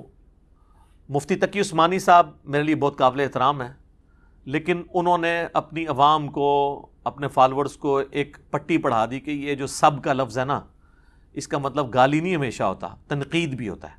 تو پہلے تو میں پھکی والا جواب دیتا ہوں کہ کیا حضرت علی پہ تنقید کرنا ثواب کا کام ہے؟ کیا خلیفہ راشد کے خلاف ایک دوسرے بندے کا تنقید کرنا اور اس سے بغاوت کرنا اور اس کی بیعت نہ کرنا یہ ثواب کا کام ہے؟ آپ تنقید بھی مانا لے لیں تب بھی بات کہاں تک جائے گی؟ کیونکہ جو حدیث ہے نا ابو داؤد ترمذی ابن ماجہ میں علیکم بسنتی و سنت الخلفاء الراشدین المہدیین اس میں الفاظ ہے تو میرے بعد بہت اختلاف دیکھو گے اور دین میں نئی نئی بدعتوں سے بچنا اور میرے خلفاء راشدین اور میری سنت کو پکڑنا. نبی علیہ السلام نے خلفاء راشدین کے مخالفین کو بدعت پر کہا ہے. بدعت مکفرہ نہیں ہے. اور اس میں بھی الگ بات ہے کہ جو اہل جمل ہیں انہوں نے تو رجوع کر لیا. سیدنا طلحہ زبیر سیدہ عائشہ رضی اللہ عنہم اجمعین کا معاملہ الگ ہے. مسئلہ خوارج کا اور اہل صفین کا اہل شام کا ہے یہ الگ سے ایک ٹاپک ہے. فی الحال میں اس طرف تو سب کا ترجمہ وہ کہتے ہیں جی تنقید یہ گالی تو انہوں نے خود سے بنا لی ہے. اچھا تو سر پھر آپ اس میں بھی کہہ دیا کریں میرے صحابہ کو تنقید مت کرو. وہاں ترجمہ کرتے ہیں سب کا گالی مت دو. ہم یہ کہتے ہیں کہ سب کا ترجمہ مسلم میں خود ہوا ہے. مسلم میں سب نہیں لعنت کے الفاظ موجود ہیں وہ ہم آپ کو حدیث بتاتے ہیں. یہ بخاری میں بھی حدیث ہے. بخاری میں اس کا نمبر ہے 3703 اور مسلم میں ڈیٹیل کے ساتھ ہے 6229. اہل مروان آل مروان جو تھے بنو امیہ ان میں سے ایک شخص مدینے کا حاکم بنتا ہے اور سہل ابن سعد الساعدی کو بلاتا ہے ممبر پر اور کہتا ہے کہ حضرت علی کے بارے میں نازیبا کلمات کہو. وہ انکار کرتے ہیں. وہ سابقون الاولون میں سے ہیں بلکہ وہ شیعان علی میں سے ہیں. بنو امیہ کے دور میں حضرت علی کے فضائل بیان کیا کرتے تھے. بخاری مسلم آپ کھول کے دیکھیں. لوگ ان کو جب حج کے موقع پر ملتے کہ آپ چند اصحاب میں سے ہیں سینئر جو باقی ہیں جنہوں نے رسول اللہ کی صحبت کی تو آپ ہمیں بتائیں تو وہ ایک حدیث سنایا کرتے تھے بڑی گج وج کے کہ اللہ کی قسم میں جانتا ہوں کہ غزوہ احد کے موقع پر جب رسول اللہ کے دانت شہید ہوئے تو کون تھا جو حضور کے زخم دھوتا تھا اور کس نے مرہم پٹی کی. تو کہتے ہیں کہ نبی علیہ السلام کا خون نہیں رکتا تھا تو مولا علی ایک ڈھال میں اس کو الٹا کر کے برتن بنا کے اس میں پانی لے کے آئے اور سیدہ فاطمہ پانی لے کے حضور کا زخم دھوتی تھیں اور وہ جب زخم سے خون رسنا بند نہ ہوا تو انہوں نے کاٹن کا ایک کپڑا جلا کے اس کی راکھ رکھی تو خون رک گیا. اور وہ یہ ہر جگہ چیخ چیخ کے یہ حدیث سناتے تھے کیونکہ بنو امیہ کے دور میں حضرت علی پہ سب و شتم ہو رہا تھا تو وہ حضرت علی کے فضائل بیان کرتے تھے. لہٰذا انہوں نے پھر سوچا کہ یار اسی بندے کو جو مولا علی کا شیعہ ہے اسی سے ہی حضرت علی پہ لعنت کرا دیں تو باقی تو سارے ایکسیپٹ کر لیں گے. قبائلی سسٹم ہے. تو ان کو بلایا گیا سہل ابن سعد الساعدی کو اور کہا کہ تم حضرت علی پہ سب و شتم کرو. تو انہوں نے کہا نہیں کبھی نہیں ہو سکتا ایسے. ان کا چلو تم اگر یہ نہیں کہہ سکتے لعن اللہ ابا تراب کہہ دو. نعوذ باللہ. یہ الفاظ ہیں مسلم 6229 ابو تراب علی ابن ابی طالب پر لعنت. نعوذ باللہ. ابو تراب کا مطلب ہے مٹی والا، اور یہ نام بنو امیہ حقارت سے لیتے تھے، مٹی والا، ہم بھی کسی کو کہیں گے مٹی والا۔ اس پہ پھر سہل ابن سعد نے کہہ لگایا، انہوں نے کہا تم تو حضرت علی کی تنقیص کرتے ہو ابو تراب کہہ کے، بنو امیہ جب ابو تراب کے تو آپ سمجھیں یہ وہ تحقیر سے کہہ رہے ہیں، جبکہ حضرت علی سب سے زیادہ اس نام سے خوش ہوتے تھے۔ ان کے اچھا یہ پھر نام کیسے پڑا؟ انہوں نے کہا ایک دفعہ سیدنا علی اور سیدہ فاطمہ کا میاں بیوی ہونے کے ناطے ایک اختلاف ہوا، تو حضرت علی ناراض ہو کے گھر سے نکل کے، اچھے خاوند ایسے ہی ہوتے ہیں، بیویوں سے جھگڑا ہو تو بیویوں کو نکالنے کے بجائے چپ کر کے سٹ سٹ کے باہر نکل جاؤ، ہم بھی ایسے ہی کرتے ہیں۔ اچھا نبی الاسلام آئے تو آپ نے فاطمہ سے پوچھا، سیدہ فاطمہ سے، علی کدھر ہے تیرے چچا کا لڑکا؟ ویسے تو حضرت علی رشتے میں چچا لگتے تھے، لیکن ظاہر اب رشتہ ہو چکا تھا اس لیے چچا کا لڑکا کہا، تو انہوں نے کہا اس طرح ناراض ہو کے چلے گئے۔ تو نبی الاسلام نے ایک صحابی کو بھیجا، ڈھونڈو۔ سیدنا علی مسجد میں لیٹے ہوئے اور مٹی میں، واپس آ کے نبی الاسلام کو بتایا، اب رسول اللہ صلی اللہ علیہ وسلم نے کیا پروٹوکول دیا ہے، یہ آپ کی عظمت ہے کہ آپ جن سے محبت کرتے ہیں ان کو پروٹوکول بھی دیتے ہیں۔ آپ نے یہ نہیں کہا کہ علی کو بلا کے لاؤ، علی نے خود حاضر ہو جانا تھا قدموں میں، آپ خود چل کے گئے، اٹھایا، جسم سے مٹی جھاڑی، کہا اٹھ ابو تراب، اٹھ ابو تراب، اے مٹی میں لپٹنے والے اٹھ۔ سیدنا علی کو یہ اتنا پسند آیا کہ انہوں نے اپنی کنیت ابو الحسن، حالانکہ لوگ انہیں ابو الحسن کہتے تھے، وہ اسے پسند نہیں کرتے تھے، وہ کہتے مجھے ابو تراب کو۔ تو وہ بنو امیہ کہتے ہیں کہ جی آپ ابو تراب بھی کہہ دو، انہوں نے کہا نہیں کہیں گے۔ تو یہ سب کا ترجمہ جو تقی عثمانی صاحب نے آپ کو پڑھایا ہے نا، تھوڑی کتابیں بھی پڑھ لیں، کتابوں پہ بھی غور کر لیں، مرنے سے پہلے اے مسلمان کر لیں اس پہ غور۔ کتابوں کا خدا اور ہے، بابوں کا خدا اور، کتابوں کا دین اور ہے، بابوں کا دین اور، کتابوں کے دین کو فالو کریں۔ اب آ جائیں میرے بھائیوں صحیح مسلم کی اس حدیث کی طرف۔ انٹرنیشنل نمبر کے مطابق ہے 6220، سعد ابن ابی وقاص رضی اللہ تعالیٰ عنہ، یہ آخر میں فوت ہونے والے بدری اصحاب میں سے 56 ہجری میں حضرت معاویہ کے دور میں فوت ہوئے ہیں۔ صحیح مسلم کے الفاظ ہیں کہ حضرت سعد ابن ابی وقاص حضرت معاویہ کے پاس بیٹھے تھے، تو حضرت معاویہ نے ان کو حکم دیا، امر معاویہ سعدن، معاویہ نے سعد کو حکم دیا، تو انہوں نے انکار کیا اور کہا میں ہرگز،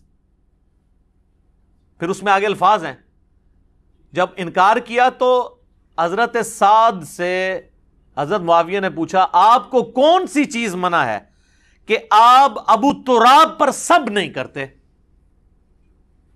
یہاں پہ ابو تراب تحقیر کی نیت سے ہے، کیونکہ بنو امیہ ابو تراب۔ تو حضرت سعد ابن ابی وقاص نے فرمایا میں کبھی ابو تراب پر، سیدنا علی پر سب نہیں کروں گا، جو کچھ میں نے رسول اللہ سے ان کی شان میں سن رکھا ہے، خصوصاً 3 باتیں، مجھے تو ان میں سے ایک بھی مل جاتی تو میرے لیے سرخ اونٹوں سے بہتر ہوتا۔ اور سعد وہ ہیں جو عشرہ مبشرہ میں سے ہیں، اور بخاری مسلم کے الفاظ ہیں، مولا علی کہتے ہیں میں نے اپنی زندگی میں صرف سعد کے لیے رسول اللہ کی زبان سے سنا ہے کہ میرے ماں باپ تیرے پہ قربان۔ یہ ماموں بھی لگتے تھے نبی اسلام کے۔ سعد ابن مالک نام ہے ان کا، اور سعد ابن ابی وقاص بھی ہے، کیونکہ ان کے والد مالک کی کنیت ابی وقاص، یہ دونوں ایک ہی صحابی کے نام ہیں۔ اندازہ کریں، جن کو رسول اللہ کہہ رہے ہیں میرے ماں باپ قربان، وہ کہہ رہے ہیں مجھے تو علی والی ایک فضیلت بھی مل جائے نا تو کیا میرے لیے سرخ اونٹوں سے بہتر ہے۔ اچھا، اب یہاں پہ ناسبیوں نے اور سنیوں کا دفاع کرنے والے اماموں میں سے امام نووی جو کوشش کرتے ہیں، وہ کہتے ہیں جی اصل میں تو حضرت معاویہ کے دور میں لوگ حضرت علی پہ سب و شتم کرتے تھے، ہم مانتے ہیں، تو حضرت یہ جو سعد ابن وقاص کو حضرت معاویہ نے حکم دیا تو وہ کسی اور کام کے لیے بلایا تھا، کوئی اور کام کہہ رہے تھے ان کو نا۔ تو اس کے بعد حضرت معاویہ نے پوچھا آپ کو کون سی چیز مانے ہے کہ آپ حضرت علی پہ سب نہیں کرتے؟ تو وہ کہنا یہ چاہ رہے تھے کہ باقی سب لوگ تو حضرت علی کو گالیاں نکالتے ہیں، آپ کیوں نہیں نکالتے؟ مجھے آپ حضرت علی کے کوئی فضائل سنائیں تاکہ میں ان لوگوں کو قائل کروں۔ ہائے ہائے ہائے، اوے کہانیوں اور بناؤ جیڑی کوئی سنی جائے۔ یقین کریں یہ آپ اپنے کسی 5ویں کلاس کے بچے کو بھی بتائیں گے نا، وہ بھی آپ کے اوپر ہنسے گا کہ یار آپ کے بزرگوں کا یہ علمی لیول تھا، یہ امام نووی اس طرح کی کہانیاں کروا کے گئے ہیں، باقیوں کو تو چھوڑ دیں۔ 7ویں صدی ہجری کے اندر بڑا امام ہے جس نے مسلم کی شرح لکھی اور تبویب کی، باب باندھے. اچھا بہرحال وہ ہمارا معاویہ کے بعد ہے کہ معاویہ نے حکم دیا اور سعد ابن ابی وقاص کہہ رہے ہیں کہ میں کبھی بھی یہ کام نہیں کروں گا، تو اسی کا حکم دیا تھا جو مرضی کر لیں. بہرحال ابن تیمیہ کو داد دینی چاہیے، ابن تیمیہ نے مسئلہ حل کر دیا. ابن تیمیہ نے شیعہ کے رد کے اندر منہاج السنہ لکھی ہے جو اہل حدیث دیوبندی ایون بریلوی بھی پیش کرتے ہیں، اردو ترجمہ بھی ہے اس کا، عربی بھی ہے. انہوں نے شیعہ کے جو اعتراضات نقل کیے ہیں نا ان میں اس مسلم کی حدیث کو بھی نقل کیا ہے. وہ اعتراض تو وہ اس سے خلافت کا رزلٹ نکالتے تھے نا، تو انہوں نے اس کا رد کیا، لیکن انہوں نے نا اس حدیث میں خود سے الفاظ ڈالے ہیں جس سے انہوں نے یہ بتا دیا کہ یہ واقعی یہ تھا. انہوں نے پتا کیا کہا، امر معاویہ بسب سعدا، حضرت معاویہ نے حضرت علی پہ سب کرنے کا حکم دیا. یہاں تو الفاظ تھے نا حکم دیا، سب کے الفاظ انہوں نے سب خود ایڈ کیتا ہے، فلنگ دی بلینکس. تو فابا، تو اس نے انکار کر دیا، حالانکہ یہ الفاظ مسلم میں نہیں تھے، لیکن ابن تیمیہ نے ایڈ کر کے منصف مزاج ہونے کا ثبوت دیا ہے. ایک بار کہہ دینا پھر رحمت اللہ علیہ. ویسے تو میں عموماً کہتا ہوں امام ابن تیمیہ المتوفی 728 ہجری، اس پہ بنتا ہے کہ اللہ کی رحمت ہو. اس کی وجہ سے انہوں نے جو تھوڑی بہت ناسبیت پھیلائی یا زیدیت وہ اللہ تعالیٰ معاف کر دے. یہاں پہ انہوں نے حق گوئی کا ثبوت دیا. آمین. اے بولے جے پرانے انہوں نے دلی چالے تک محبت ہے. اچھا جی، تو حضرت سعد ابن وقاص کہتے ہیں میں کبھی نہیں کروں گا. 3 باتیں مجھے ایک بھی مل جاتی. سن، پہلی بات، غزوہ تبوک کے موقع پر نبی علیہ السلام نے علی کو عورتوں اور بچوں پہ چھوڑا تو رونا شروع ہو گیا. یہ پہلا اور آخری موقع تھا کہ حضور کے ساتھ جنگ میں حضرت علی شریک نہیں، ورنہ ہر جنگ میں تھے. تو حضور علیہ السلام نے ان کو تسلی دی کہ کیا تو اس پہ خوش نہیں ہے کہ تیری میرے ساتھ وہی نسبت ہے جو ہارون کی موسیٰ کے ساتھ، جس طرح حضرت موسیٰ علیہ السلام کو طور پہ کہتے ہارون کو چھوڑ گئے تھے اپنی جگہ، مگر میرے بعد کوئی نبی نہیں، نبوت والا سٹیٹس نہیں. پھر ان کا دوسری فضیلت، غزوہ خیبر کے موقع پر نبی علیہ السلام نے فرمایا کل میں اس شخص کے ہاتھ میں جھنڈا دوں گا جو اللہ اور اس کے رسول سے محبت کرتا ہے، اللہ اور اس کا رسول اس سے محبت کرتے ہیں. ہم پوری رات اس شوق میں نہیں سوئے کہ کون خوش نصیب ہوگا. صبح نبی علیہ السلام نے سیدنا علی کو یہ جھنڈا دیا. اور مسلم میں تو آگے الفاظ ہیں 6222 حدیث میں، یہ کٹھی 2 حدیثیں ہیں. اس میں الفاظ ہیں کہ حضرت ابو ہریرہ کہتے ہیں کہ حضرت عمر کہتے ہیں مجھے پوری زندگی کبھی کسی منصب کی خواہش نہیں ہوئی سوائے اس ایک موقع پر. میری خواہش تھی کہ جھنڈا مجھے ملے لیکن علی کو ملا، الحمدللہ. تو اس کے بعد کہتے ہیں کہ اس میں نا کہ شعب چشم تھا، حضور نے لعاب لگایا، شفا ہوئی، اللہ نے پھر فتح دے دی.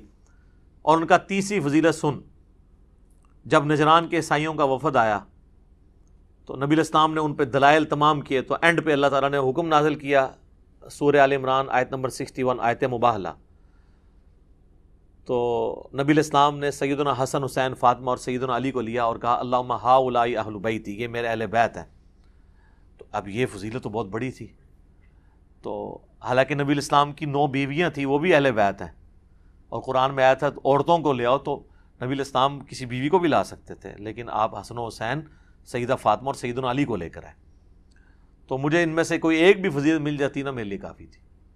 اچھا، ویسے تو ٹیکنیکلی ابن تیمیہ نے خود ان کو جواب دیا. اسی حدیث کا ایک طریق اسی سند کے اوپر سنن نسائی الکبریٰ کے اندر موجود ہے، جہاں آپ کو ہر معاملہ کلیئر ہو جائے گا کہ یہ اسی کام کرنے کا وہ کہہ رہے تھے. کیونکہ اس طریق کے اندر آتا ہے کہ پھر ان کا بیٹا کہتا ہے کہ جب میرے باپ سعد ابن ابی وقاص نے حضرت معاویہ کو یہ باتیں سنائی نا، تو جتنے دن حضرت معاویہ مدینہ شریف رہے، رسول اللہ صلی اللہ علیہ وآلہ وسلم کے اس عظیم صحابی اور ان کے داماد سیدنا علی بن ابی طالب کے بارے میں ایک جملہ بھی تنقیص کا اپنی زبان سے نہیں نکالا.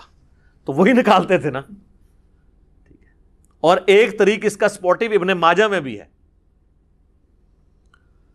اس میں الفاظ ہیں کہ ایک چوتھی فضیلت بھی بتائی، من کنت مولا فہذا علی مولا. اور اس میں الفاظ ہیں سعد غصے میں آئے اور کہا تو اس کے بارے میں بات کرتا ہے جس کے بارے میں یہ فضیلتیں. تو غصہ انہی پہ تو کر رہے تھے. اگر وہ فضائل سننا چاہ رہے تھے، آپ آئے نا ہم سے آ کے فضائل سنیں نا کہ حضرت علی کے کو فضائل سنائیں، ہم آپ کو کھانا بھی کھلائیں گے. غصہ تو نہیں آپ پہ کریں گے. غصہ ہم جن پہ کرتے ہیں انہی پہ کرتے ہیں، آپ کو پتہ ہے.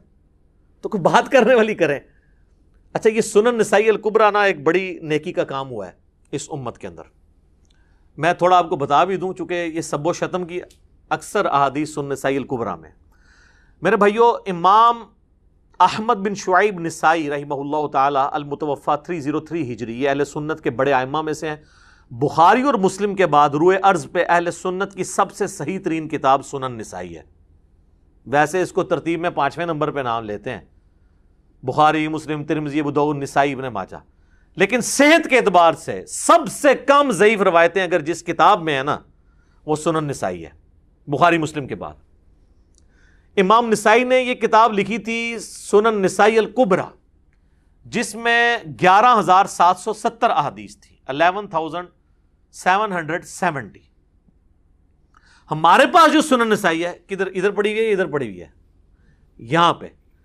اس کے ساتھ آپ دیکھیں دارالاسلام والوں نے لکھا ہے سنن نسائی الصغریٰ، یہ چھوٹی سنن نسائی ہے. اس میں حدیثیں ہیں 5,761. یہ ان کے ایک شاگرد تھے امام نسائی کے، امام ابن السنی، کام بھی سنی اللہ انہوں نے کی تھا. اچھا یہ میں ایک جوک کے طور پہ بول رہا ہوں، آپ کو پتہ چل جائے گا کیوں، کیونکہ کچھ اہم چیپٹر تھے جو نکال دیے اس میں سے، تو وہ اس لیے میں کہہ رہا ہوں. ان کا نام بھی سنی تھا، ابن السنی. تو سنیہ دا پتر ابن السنی. تو امام ابن السنی جو تھے المتوفی 364 ہجری، یہ نہ کہنا میں کو گستاخی کی ہے، میں نے ایک علمی اختلاف کر رہا ہوں اور لائٹر موڈ کے اندر. انہوں نے نا اس کی تلخیص کر کے نا وہ آدھی حدیثیں کر دی، کدھر 11,770 اور کدھر 5,761، اور کچھ اس کے چیپٹر اس میں سے نکال دیے. وہی اصل چیپٹر سن. خیر ہے کوئی مسئلہ نہیں، تسی کڈے نہ سی پھر پا لینے وچ. اچھا دنیا میں یہ کتاب موجود ہے، عربی میں ہے، ابھی تک اس کا اردو ترجمہ نہیں ہوا. الصغریٰ کا ہوا ہے، اس کا نہیں ہوا ہوا کبریٰ کا. دارالکتب العلمیہ بیروت نے چھاپی ہوئی ہے، PDF موجود ہیں، ہم ایک ایک انشاءاللہ اس میں لگائیں گے. اس کے کچھ چیپٹر تھے بڑے امپورٹنٹ. عمل الیوم واللیلہ، صبح شام کے سنت اذکار، جس میں سے ہم نے یہ اپنے اذکار کارڈ میں وہ جو لکھی ہے نا حدیث، وہ دیکھیں سنن نسائی الکبریٰ 9928 نمبر، کہ جو آیت الکرسی فرض نماز کے بعد پڑھ لے وہ مرتے ہی جنت میں داخل ہوگا. نیچے لکھا ہے سنن نسائی الکبریٰ، یہ اس میں تھی. اس کا چیپٹر تھا عمل الیوم واللیلہ. اسی کا ایک چیپٹر ہے وفات النبی، جس میں نبی علیہ السلام کی وفات کے اوپر آپ کا جنازہ کیسے پڑھا گیا، جو آپ کو کہانی کرائے گی جنازہ وہی نہیں. اس میں نے الگ سے 163 مسئلہ ریکارڈ کروایا تھا. ایک اور چیپٹر ہے اس کا نام ہے فضائل قرآن. ایک اور چیپٹر ہے جس کا نام ہے فضائل صحابہ. اور ایک اور چیپٹر ہے جس کا نام ہے خصائص علی، جس کی لکھنے وجہ سے امام نسائی کو شہید کر دیا ناسبیوں نے. اور یہ دارالاسلام والوں نے باقاعدہ سنن نسائی کے تعارف میں لکھا ہے کہ امام نسائی کو محبت اہل بیت کی وجہ سے شہید کیا گیا. وہ جب شام گئے انہوں نے خصائص علی، انہوں نے کہا کہ شامی لوگ حضرت علی کو برا کہتے ہیں، تو انہوں نے حضرت علی کے فضائل بیان کیے. وہ تو یہی سمجھ رہے تھے ہماری طرح کہ اہل حدیث کو آپ قرآن و حدیث سے بتائیں گے تو مان لیں گے. انہوں نے 194 حدیثیں جمع کی، وہاں پہ درس شروع کیا. انہوں نے کہا یہ کون ہے بھائی علی، کیڑا علی؟ انہوں نے کہا بھائی علی علی ہے. انہوں نے کہا بھائی جی کو میرے شام دی کو فضیلت بیان کرو. انہوں نے کہا میرے شام کی تو فضیلت میں کوئی چیز نہیں ہے، وہ برابر چھوٹ بھی جائیں تو بڑی بات ہے. ان کا کوئی تو ہے. انہوں نے کہا ہاں ایک ہے، پھر آپ سن نہیں سکو گے. انہوں نے مسلم کی حدیث سنا دی کہ خدا اس کا پیٹ نہ بھرے. وہ ان پہ ٹوٹ پڑے اور ان کو شہید کر دیا. تو یہ ایک علیحدہ سے ایک ٹاپک ہے. تو اس پہ آپ نے ڈیٹیل سننی ہے تو میرا یوٹیوب پہ کلپ ہے حضرت معاویہ رضی اللہ تعالیٰ عنہ کاتب وحی. تو اس میں نے بتایا تھا کہ یہ کاتب وحی والی روایت بھی آدھی بتاتے ہیں دلائل النبوہ سے. اس پمفلٹ میں نے خیر وہ ساری لکھی ہوئی ہیں. تو امام نسائی کو، اچھا امام نسائی بھی کہا جاتا ہے، زبر سے بھی پڑھا جاتا ہے، دونوں درست ہیں. عموماً امام نسائی کہا جاتا ہے. تو امام نسائی نے یہ چیپٹر لکھا، اس میں خصائص علی بھی تھا. اب یہ ایک ایک کر کے چیپٹر اردو میں آنا شروع ہو گئے ہیں. ہمارے پاس یہ الحمدللہ موجود ہیں سافٹ کاپی. تو خصائص علی کی آپ کو ahlsunnatpak.com پہ مل جائے گی. یہ خصائص علی، یہ سنن نسائی الکبریٰ کا چیپٹر ہے خصائص علی. اس میں سب و شتم والی روایتیں موجود ہیں جو ہم نے پمفلٹ میں سنن نسائی الکبریٰ کے حوالے سے ڈالی ہوئی ہیں. دونوں کے نمبر انشاءاللہ ڈال دیں گے. اور یہ فضائل صحابہ چیپٹر جس میں حضرت ابوبکر، عمر، عثمان و علی اور اشرم بشرا کے فضائل ہیں، اس میں بھی سب و شتم والی روایتیں موجود ہیں. یہ بھی، اور یہ دیکھیں مزے کی بات ہے، ان دونوں کی تحکیم اس بندے نے کی ہے جو شاگرد تو شیخ زبیلی زئی رحمہ اللہ تعالیٰ کا ہے، لیکن اس وقت ناسبیت کا جھنڈا اٹھایا ہوا اس نے، لیکن تحکیم تو ہوئی ہوئی ہے، ہم تو اسی کی تحکیم دکھا رہے ہیں کہ بھئی خود دیکھ لو، ناسبیوں کے لیے بھی دلیل بن جائے گا۔ تو یہ 2 چیپٹر ہیں جی، اس میں وہ روایتیں ساری موجود ہیں، اور یہ دونوں چیپٹر اسی سنن نسائی الکبریٰ کے ہیں۔ تو یہ چیپٹر سنن نسائی الکبریٰ سے جو بندہ نکال دے اسے سنیت کا سرٹیفکیٹ دینا چاہیے نا، کیونکہ اس نے سنیت کی بڑی خدمت کی ہے نا، یعنی وہ جو صدیوں سے پردہ ڈالا جا رہا تھا، تو اس لیے میرے وہ جملہ جو میں نے بولا تھا نا کہ نام سے ابن سنی اور کام بھی سنی لگی تھا، کڈے تھے اے چیپٹر کڈے، خصائص علی اور فضائل صحابہ، اور فضائل صحابہ میں خلفاء راشدین کے بھی فضائل تھے، اشرا مبشرہ کے فضائل تھے، لیکن وہ جو اشرا مبشرہ والے سارے فضائل ہیں نا، اس میں سب و شتم والی روایتیں بھی گندی ہوئی تھی، انہیں کہا پوری سائڈ تے کر دو۔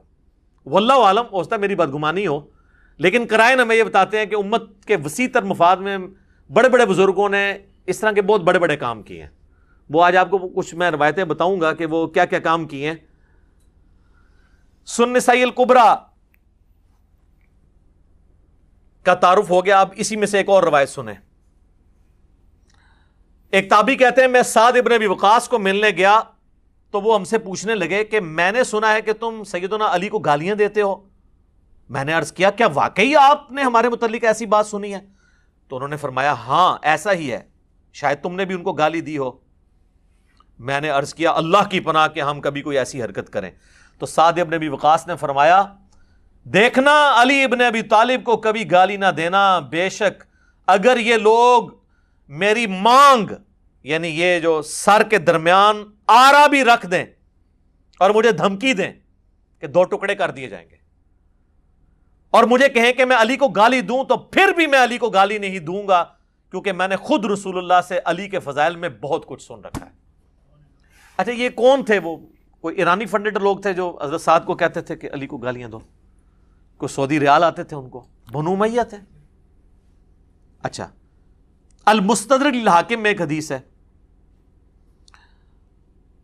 ایک تابعی ہیں قیس بن ابو حازم، وہ کہتے ہیں کہ میں مدینہ شریف کے بازار میں گھوم رہا تھا، اسی دوران احجار زیت ایک بازار کا نام تھا، میں وہاں پر پہنچا تو میں نے دیکھا کہ لوگ ایک گھوڑ سوار کے گرد جمع ہے، کوئی بندہ گھوڑے پہ بیٹھا ہوا ہے، اس کے گرد لوگ جمع ہے، اور وہ گھوڑ سوار جو ہے وہ سیدنا علی بن ابی طالب کو گالیاں بک رہا ہے۔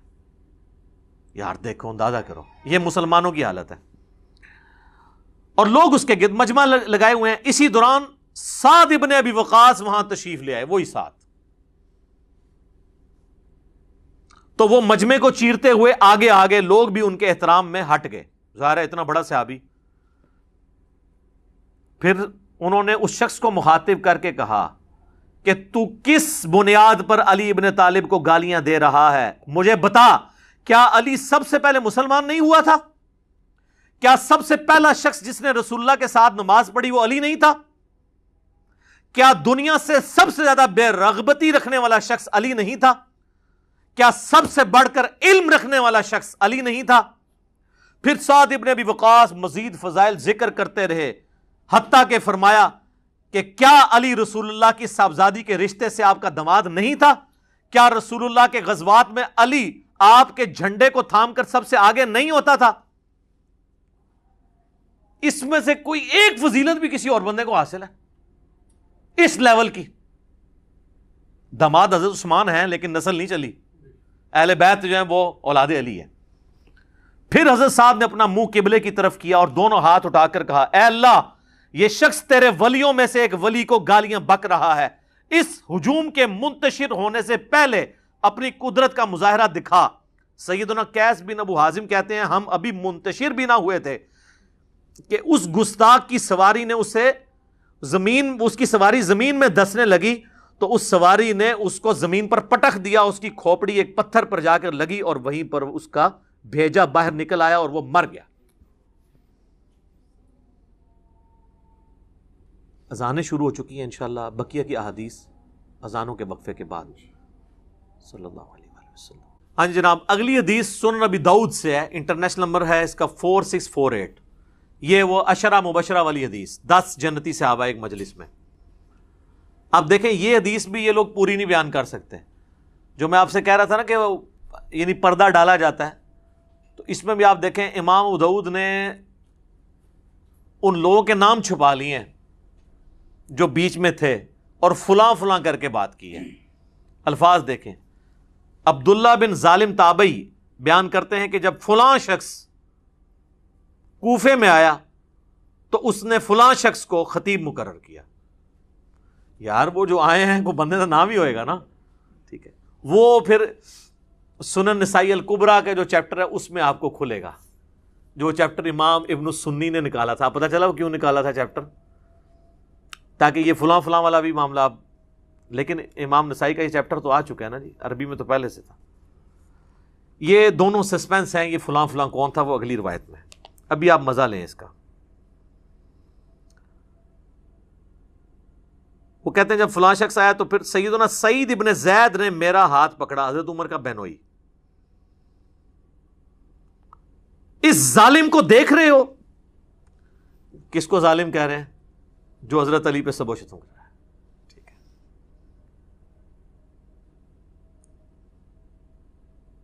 سیدنا عبداللہ بن ظالم تابعی بیان کرتے ہیں کہ پھر سیدنا سعید بن زید نے فرمایا 9 افراد کے بارے میں جنتی ہونے کی گواہی دیتا ہوں، اگر 10ویں کا ذکر کر دوں تو کوئی گناہ کی بات نہیں ہوگی. میں نے پوچھا وہ کون ہے؟ تو انہوں نے فرمایا کہ رسول اللہ صلی اللہ علیہ وآلہ وسلم کوہ ہیرا پر کھڑے ہو کر فرمانے لگے، اے ہیرا پہاڑ تھم جا، تجھ پر اس وقت نبی یا صدیق یا شہید تو موجود ہیں. پھر میں نے پوچھا وہ 9 افراد کون ہیں؟ تو سعید ابن زید نے کہا کہ رسول اللہ صلی اللہ علیہ وآلہ وسلم، ابو بکر، عمر، عثمان، علی، طلحہ، زبیر، سعد ابن ابی وقاص، عبد الرحمن بن عوف. یہ کل 9 ہوئے. اس میں حضرت ابو عبیدہ ابن جرح کا نام نہیں ہے. ابو عبیدہ ابن جرح کا نام جو ہے نا وہ ترمذی والی حدیث ہے 3747 عبد الرحمن بن عوف سے، اس میں ہے. اور ایک دوسرا شخص جو 10واں ہے وہ بھی جنت میں. تو ان کا یہ وہ 10واں کون ہے؟ تو پہلے تو انہوں نے کوشش کی کہ نہ بتایا جائے. ان کا 10واں میں ہوں، سعید ابن زید. اچھا جی، یہی حدیث جب آئی ہے نا سنن نسائی الکبریٰ میں، جس میں امام داؤد نے لکھا فلاں شخص فلاں کو ملنے ادھر آیا تو اس نے فلاں کو کھڑا کیا. اب سنیں وہ کیا کہتے ہیں.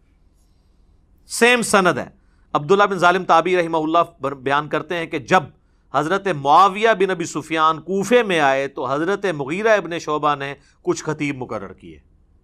یہ دونوں فلاں فلاں نام آگے، جو کہ سیدنا علی پر زبان درازی کر رہے تھے. الفاظ یتناولون، حضرت علی کے عیب بیان کرنے لگے. چنانچہ سعید ابن زید نے میرا ہاتھ پکڑا اور فرمایا اس ظالم کو دیکھتے ہو؟ یہ ایک جنتی شخص پر لعنت کروا رہا ہے. کون؟ یا مغیرہ ابن شعبہ کو انہوں نے کہا یا حضرت معاویہ کو. یہ مجھے کہتے ہیں جی ظالم مغیرہ کے الفاظ کدھر ہیں؟ وہ تو میں بتاؤں گا کہ وہ 6 دفعہ انہوں نے کہا اوئے مغیرہ، اوئے مغیرہ، کیونکہ اس حدیث میں الفاظ ہیں کہ انہوں نے اوئے مغیرہ کو 3 دفعہ ریپیٹ کیا، تو 6 ہو گیا نا. تو میں رجوع کرتا ہوں، میں نے پچھلی دفعہ کہا تھا 3 دفعہ کہا، انہوں نے 6 دفعہ کہا. میں بھی رجوع کرتا ہوں چیزوں پہ. ٹھیک ہے جی، وہ آگے آئے گی حدیث. تو ایک جنتی شخص پر لعنت کرواتا ہے. پھر انہوں نے 9 افراد کے بارے میں گواہی دی. پھر وہی والی حدیث ریپیٹ ہو جاتی ہے کہ وہ کون سے جنتی ہیں، 10ویں خود. سنن نسائی الکبریٰ میں ایک اور حدیث ہے اسی فضائل صحابہ والے چیپٹر میں. یہی تابعی کہتے ہیں کہ میں سعید ابن زید کے پاس آیا تو میں نے عرض کی کہ کیا آپ اس ظالم شخص پہ تعجب نہیں کرتے کہ جس نے سیدنا علی پر سب و شتم کرنے کے لیے خطیب مقرر کیے ہوئے ہیں. یہاں پہ سب کا لفظ نہیں ہے، یشتمون علی. تو شتم کا لفظ تو ہوتا ہی گالی کے لیے ہے، تنقید کے لیے نہیں. وہ کہتے ہیں سب کا لفظ یہ تھے، اس میں الفاظ ہے. تو انہوں نے فرمایا کیا وہ ایسا کرتا ہے واقعی؟ جبکہ میں گواہی دیتا ہوں کہ 9 افراد جنت میں ہیں. پھر انہوں نے وہی حدیث سنائی عشرہ مبشرہ والی، اور 10واں پھر اپنا ذکر کیا. اب یہ حدیث صحیح ابن حبان میں، مسند احمد اور کئی کتابوں موجود ہے. اب آ جائیں ایک اور حدیث جو سنن نبی داؤد کے اندر موجود ہے. سنن نبی داؤد سے عشرہ مبشرہ والی حدیث ہی نہیں بیان کر سکتے. 4650 ایک تابعی ہیں، وہ کہتے ہیں کہ میں فلاں شخص کے پاس کوفے کی مسجد میں بیٹھا ہوا تھا اور اہل کوفہ بھی موجود تھے. پھر امام داؤد نے فلاں لکھ دیا. فلاں کا کوئی نام ہی ہوئے گا. کوفے کی مسجد میں, بڑی جامع مسجد میں بیٹھا ہوا تھا. وہ فلاں کون تھا؟ وہ حضرت مغیرہ ابن شعبہ تھے. امام احمد بن حنبل نے یہ حدیث نقل کر کے ان کا نام بھی لکھ دیا. امام ابو داؤد کو شرم آئی کہ میں فلاں کر کے نام تو چھپا رہا ہوں. ظاہر ہے انسان کا ضمیر تو ملامت کرتا ہے, سچائی تو پھر کھٹکتی ہے. آپ حیران ہوں گے, اس حدیث کے بعد نا امام ابو داؤد نے ایک حدیث لی ہے, اس میں تو انہوں نے فلاں لکھ دیا, دونوں حدیثوں میں فلاں فلاں کر کے نا فلاں کو بچا لیا. پھر اس کے بعد اچانک ایک حدیث لے کے آتے ہیں جس کا اس پورے چیپٹر سے خلافت کے کوئی تعلق نہیں ہے, اور وہ حدیث یہ لے کے آتے ہیں کہ جب سہیل ابن عمرو صلح حدیبیہ کے موقع پر حضور علیہ السلام سے معاہدہ کرنے آیا تو وہ بار بار حضور کی داڑھی کی طرف ہاتھ بڑھاتا تھا. بعض لوگوں کو عادت ہوتی ہے نا داڑھی کو ہاتھ لگا کے بات کرنا یا ٹھوڑی کو. تو کہتے ہیں ایک شخص وہاں کھڑا تھا جس نے اپنے تلوار کی جو ہاتھ والی سائڈ ہے نا, جہاں سے دستی اس کو پکڑا جاتا, تو وہ اس کے ہاتھ پہ اس نے ماری. اس نے کہا اپنے جو ہے نا ہاتھ رسول اللہ کی داڑھی سے پیچھے کر. تو وہ کہتے ہیں وہ شخص حضرت مغیرہ ابن شعبہ تھے. اس حدیث کا خلافت کے چیپٹر کے ساتھ کوئی تعلق ہے؟ وہ اصل یہ بتانا چاہ رہے تھے کہ یہ جو فلاں شخص ہے نا وہ مغیرہ ابن شعبہ ہے اور وہ صحابی ہے اور صلح حدیبیہ کا صحابی ہے. پھر وہ حدیث لے کے آتے ہیں, مسلم شریف میں بھی حدیث ہے کہ نبی علیہ السلام نے فرمایا کہ جنہوں نے درخت کے نیچے میرے ہاتھ پہ بیعت کی ہے میں اللہ سے امید کرتا ہوں ان کو آگ نہیں چھوئے گی. صلح حدیبیہ والے. یہ مسئلہ ہم آگ کا جہنم یا جنت نہیں کسی کی طے کر رہے ہیں, ہم تو یہ کہہ رہے ہیں کہ کس کے ایٹیچیوڈ کی خمیازہ آج ہم بھگت رہے ہیں. آج اگر ہمارے پاس طاقت ہو ہم ان کو دوبارہ دنیا میں لیں اور ان کہیں کہ حضرت دیکھیں آپ لوگوں کی وجہ سے اس وقت امت کی کیا حالت ہوئی ہے, تو وہ بھی اپنے اس عمل کے اوپر پچھتائیں, چاہے وہ حضرت معاویہ رضی اللہ تعالیٰ عنہ ہوں, عمر بن عاص ہوں یا مغیرہ ابن شعبہ ہوں رضی اللہ عنہم اجمعین. تو وہ کہتے ہیں فلاں شخص کے پاس آ کے میں بیٹھ گیا تو اتنے میں سعید ابن زید وہی حضرت عمر کے بنوئی وہاں پہنچے. تو اس فلاں شخص نے ان کو اپنے پاس تخت پہ بٹھا لیا. اس وقت آپ مسجدوں میں تخت لگے ہوتے تھے کیونکہ گورنر وہیں بیٹھتے تھے, ایک پورا ایک سلسلہ تھا, مسجد ہی آفس ہوتی تھی. ان کا استقبال کیا. اتنے میں ایک شخص جس کا نام قیس بن علقمہ تھا وہاں پر آیا تو حضرت مغیرہ ابن شعبہ, یعنی یہاں تو انہوں نے لکھا فلاں نے اس کا بڑا استقبال کیا اور اس نے مسلسل گالی گلوچ شروع کر دی. جس نے ابھی ہو گئی, بوڑھوں کو عادت ہوتی ہے نا, وہ جو ساتھ بیٹھے ہوتے ہیں ان کو پتا ہوتا ہے کہ کس کو گالیاں نکال رہا ہے. نیا بندہ پوچھتا ہے کیوں لگے آئے, چاہے وہ کبھی حکمران کو نکال رہا ہو کسی مولوی کو, تو ساتھ کے لوگ تو جانتے ہیں. تو اس نے صرف سیدھی گالیاں نکالی, فلانا یہ اس پہ لعنت, یہ نام لیے بغیر. تو حضرت سعید ابن زید نے کہا یہ کس کو گالیاں نکال رہا ہے؟ تو انہوں نے کہا یہ علی ابن ابی طالب کو نکال رہا ہے. یہ فلاں نے جب کہا, فلاں کون؟ مغیرہ ابن شعبہ, مسند احمد میں آ جائے گا آگے. اللہ اکبر. اب ادھر تو فلاں ختم نہیں ہو سکتا تھا نا, یہاں پہ الفاظ ہیں. سعید ابن زید نے فرمایا میں دیکھ رہا ہوں کہ تمہارے سامنے اصحاب رسول کو گالیاں دی جاتی ہیں اور تم اس کو نہ تو برا سمجھتے ہو نہ ان لوگوں کو روک رہے ہو, حالانکہ میں نے خود رسول اللہ سے یہ بات سنی تھی اور میں اس بات سے ڈرتا ہوں کہ میں کوئی ایسی بات رسول اللہ کی طرف منسوب کروں جو آپ نے نہ فرمائی ہو اور قیامت والے دن رسول اللہ مجھ سے پوچھ لیں کہ تو نے مجھ پہ جھوٹ کیوں باندھا تھا. وہ کہہ رہے ہیں میں تو ڈرتا ہوں, میں نے خود رسول اللہ سے یہ سنا تھا کہ ابو بکر جنت میں ہے, عمر جنت میں ہے, عثمان جنت میں ہے, علی جنت میں ہے, طلحہ جنت میں ہے, زبیر جنت میں ہے, سعد ابن ابی وقاص جنت میں ہے, عبد الرحمن بن عوف بھی جنت ہے, اور میں 10ویں کا نام بھی بتا سکتا ہوں. پھر حضرت سعید ابن زید خاموش ہو گئے. مسجد میں آوازیں بلند ہونا شروع ہو گئیں کہ وہ 10واں شخص کون ہے. تو انہوں نے فرمایا وہ 10واں شخص میں ہوں, سعید ابن زید. اللہ. پھر فرمایا تم سب سن لو, رسول اللہ کی مائیت میں کسی صحابی کا چہرہ غبار آلود ہونا تم میں سے کسی کے سارے عمر کے نیک اعمال کرنے سے بہتر ہے, خواہ اسے سیدنا نوح علیہ السلام جتنی عمر ہی کیوں نہ دے دی جائے.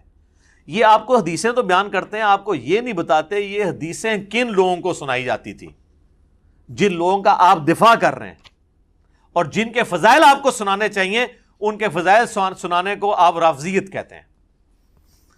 تو پھر سب سے بڑے رافضی تو سعید ابن زید ہوئے, نعوذ باللہ. یہی حدیث پھر مسند احمد میں میں نے پورا اس کا ایک طریق نقل کیا، اس میں الفاظ موجود ہیں، اور اس میں الفاظ ہیں جب وہ گالیاں دیتا ہے نا وہ قیس بن علقمہ، تو حضرت سعید ابن زید غصے میں کہتے ہیں اوئے مغیرہ، اوئے مغیرہ، اور حدیث کے الفاظ ہیں وہ 3 دفعہ کہتے ہیں، یعنی 6 ہو گئے. تو کہتے ہیں یہ کہاں؟ وہ کہتے ہیں جی صحابی سے اس طریقے سے تو نہیں بات کر سکتا تھا. یار حضرت علی پہ لعنت ہو رہی ہو تو یہ کہا جائے گا کہ پیارے مغیرہ بھائی جان یہ کیا کر رہے ہیں آپ؟ آگ ہی لگے گی نا ایک سابقون الاولون میں سے سعید ابن زید کو. ٹھیک ہے، اللہ اکبر. پھر انہوں نے پوری وہ حدیث بیان کر دی. ایک اور حدیث سنن نسائی الکبریٰ کے اندر ہے، وہی فضائل صحابہ والے چیپٹر میں. اس میں تو واضح الفاظ ہیں کہ وہی تابعی عبداللہ کہتے ہیں کہ حضرت مغیرہ نے خطبہ دیا اور اس میں سیدنا علی کو سب و شتم کا نشانہ بنایا، تو اس پہ سعید ابن زید نے فرمایا میں گواہی دیتا ہوں کہ میں نے رسول اللہ سے خود سنا تھا، اے ہیرا پہاڑ تھم جا، تجھ پر اس وقت نبی، صدیق اور شہید ہی تو ہیں. پھر نبی علیہ السلام نے فرمایا ابو بکر، عمر، عثمان، علی، طلحہ، زبیر، سعد ابن ابی وقاص، عبد الرحمن بن عوف اور سعید ابن زید سب جنت میں ہیں. عشرہ مبشرہ کی رٹ لگائی ہوتی ہے اہل سنت کے ہاں، یہ عشرۃ مبشرۃ حدیث بھی نہیں 10 جنتی صحابہ کی بیان کر سکتے، آدھی بیان کرتے ہیں. ایک اور حدیث سنن نسائی الکبریٰ کے اندر یہی تابعی کہتے ہیں کہ میں سعید ابن زید کے سامنے بیٹھا تھا تو وہ فرمانے لگے ہمارے حکمران ہمیں حکم دیتے ہیں کہ ہم اپنے بھائیوں پر لعنت کریں. الفاظ ہیں نلعن اخواننا، یہ کہتے ہیں سب کا مطلب تنقید ہے، اس میں لعنت کے الفاظ ہیں. اور بے شک ہم تو کبھی لعنت نہیں کریں گے بلکہ ہم تو ان کے لیے اللہ کی بارگاہ میں دعا ہی کریں گے. میں نے رسول اللہ سے خود یہ بات سنی تھی کہ آپ فرما رہے تھے ان قریب میرے بعد بہت فتنے ہوں گے. بنو امیہ کو سعید ابن زید کہہ رہے تسی وہی فتنے ہو جڑے حضور نے دسے سن، ساڑھے تے مسلط ہو گے. اور ایسے ایسے ہوگا. اسی دوران ایک شخص وہاں آیا اور اس نے سعید ابن زید سے کہا میں تو حضرت علی سے دنیا میں ہر چیز سے بڑھ کے محبت کرتا ہوں. ہم تو کہہ رہے ہیں سبحان اللہ، یہ لوگ ہوتے کہتے ہیں اس کو ایران سے فنڈ آتا ہے، رسول اللہ سے بھی بڑھ کے محبت کرتا ہے. یقیناً رسول اللہ سے بڑھ کے نہیں کرتا. نہیں اور باقیوں کدھر گئے؟ تو رافضیت شیعت والی باتیں. سعید ابن زید کو جب اس نے کہا نا کہ یہ تو لعنت کرواتے ہیں اور میں علی کو ہر چیز سے بڑھ کر محبوب رکھتا ہوں، اس پر سعید ابن زید نے کہا تمہیں بشارت ہو، تم ایک جنتی انسان سے محبت کرتے ہو. پھر سعید نے کہا سنو، رسول اللہ سے میں نے خود سنا تھا ابو بکر، عمر، عثمان، علی، طلحہ، زبیر، عبد الرحمن بن عوف، سعد ابن ابی وقاص یہ سب جنت میں ہیں. اگر چاہوں تو 10ویں کا نام بھی بتا سکتا ہوں. 10ویں وہ خود تھے. پھر جب لوگوں نے زور لگایا تو پھر انہوں نے اپنا نام بتایا. ایک اور حدیث ہے سنن نسائی الکبریٰ کے اندر اور یہ ابو داؤد کے اندر موجود ہے. عبد الرحمن تابعی کہتے ہیں کہ سعید ابن زید حضرت مغیرہ ابن شعبہ کے پاس بیٹھے تھے تو حضرت مغیرہ نے حضرت علی کے بارے میں نازیبا الفاظ کہے تو سعید ابن زید وہیں پر کھڑے ہوئے اور فرمایا میں رسول اللہ سے خود یہ سن چکا ہوں کہ اہل قریش میں سے 10 لوگ جنتی ہیں، رسول اللہ، ابو بکر، عمر، عثمان. اچھا اس میں انہوں نے حضرت علی کا نام حضرت عثمان سے بھی پہلے لے دیا کیونکہ ان پہ سب و شتم ہو رہا تھا. شیخین کی فضیلت پہ تو اہل سنت کے ہاں اتفاق ہے، لیکن حضرت علی اور عثمان والی فضیلت جو ہے اس میں اختلاف پایا جاتا ہے. تو یہاں انہوں نے حضرت علی کا نام پہلے لیا، حضرت عثمان، طلحہ، زبیر، عبد الرحمن بن عوف، سعد ابن ابی وقاص اور پھر اپنا بھی ذکر کیا. اب میں اس کو کنکلوڈ کرتا ہوں. میرے بھائیو مسند احمد میں ایک حدیث ہے، اس کی صحت میں اختلاف ہے. مشکات میں بھی حضرت علی کے چیپٹر میں حدیث ملتی ہے کہ جس نے علی کو گالی دی رسول اللہ نے فرمایا اس نے مجھے گالی دی. اب جو نبی علیہ السلام کو گالی دیتا ہے اس کا معاملہ پھر کیا ہوگا؟ اس کی سند پہ اختلاف ہے، لیکن شیخ زبیر لیزئی صاحب اللہ تعالیٰ ان کی قبر کو نور سے بھر دے، ان کو نیک کاموں کا اجر دے، انہوں نے بڑا انصاف کیا. انہوں نے مشکات میں حدیث آئی نا تو اس کی فوٹ نوٹ پہ لکھا کہ اس کی سند تو ضعیف ہے، لیکن جو روایت مسند ابی یعلا میں موجود ہے، جو الموجب الصغیر طبرانی میں بھی ہے، اور سنن نسائی الکبریٰ جس کو امام ابن سنی نے جو چیپٹر نکال دیا تھا اس کے اندر بھی موجود ہے، خصائص علی اور یہ والا چیپٹر 2، یہ خصائص علی والے چیپٹر میں، کہ ابو عبداللہ تابعی بیان کرتے ہیں کہ ام المومنین سیدہ ام سلمہ جو ہماری ماں سب سے آخر میں فوت ہوئی ہیں، واقعہ کربلا کے بھی 3 سال بعد 64 ہجری میں واقعہ کربلا ان کی زندگی میں ہوا ہے. ام سلمہ وہ کہنے لگی کہ تمہارے ممبروں پر رسول اللہ کو گالیاں دی جاتی ہیں. تو تابعی کہنے لگا معاذ اللہ، یہ کیسے ہو سکتا ہے؟ تو انہوں نے کہا کیا تم حضرت علی اور ان سے محبت کرنے والوں کو گالیاں نہیں دیتے ہو؟ یہ کہتے تھے علی پر لعنت نعوذ باللہ، علی سے محبت کرنے والوں پر لعنت نعوذ باللہ۔ تو ام سلمہ نے کہا کہ تم رسول اللہ کو گالیاں دے رہے ہو، کیا تم یہ نہیں کہتے ہو علی اور اس سے محبت کرنے والوں پر لعنت؟ اور میں نبی کی بیوی گواہی دیتی ہوں کہ علی سے سب سے زیادہ محبت رسول اللہ کیا کرتے تھے۔ تم جب یہ کہتے ہو نا کہ علی سے محبت کرنے والوں پر لعنت، تو یہ حضرت علی سے سب سے زیادہ محبت کرنے والے خود رسول اللہ تھے صلی اللہ علیہ وآلہ وسلم۔ اس پہ تو میں وہ آیت ہی پڑھوں گا، سورۃ الاحزاب کی آیت نمبر 57، جو آیت درود سے اگلی آیت ہے، ان الذین یؤذون اللہ ورسولہ لعنہم اللہ فی الدنیا والآخرہ وأعد لهم عذابا مہینا۔ بے شک جو لوگ اللہ اور اس کے رسول کو تکلیف دیتے ہیں ان پر اللہ کی لعنت ہے، دنیا میں بھی اور آخرت میں بھی، اور اللہ تعالیٰ نے ان کے لیے ذلیل و خوار کر دینے والا عذاب تیار کر رکھا ہے، والعیاذ باللہ تعالیٰ۔ اللہ کی لعنت ہے جو یہ حرکت کر رہے ہیں، ہم لعنت نہیں بھیجتے، ہمیں نبی الاسلام نے اس سے منع کیا ہے۔ ہم جھوٹے کو بھی ڈائریکٹ نہیں کہیں گے کہ تو لعنتی ہے، ہم یہ کہیں گے تیرے اس عمل کی وجہ سے تو لعنت کا مستحق ہوا۔ یہ ایک شرعی مسئلہ آپ یاد رکھیں۔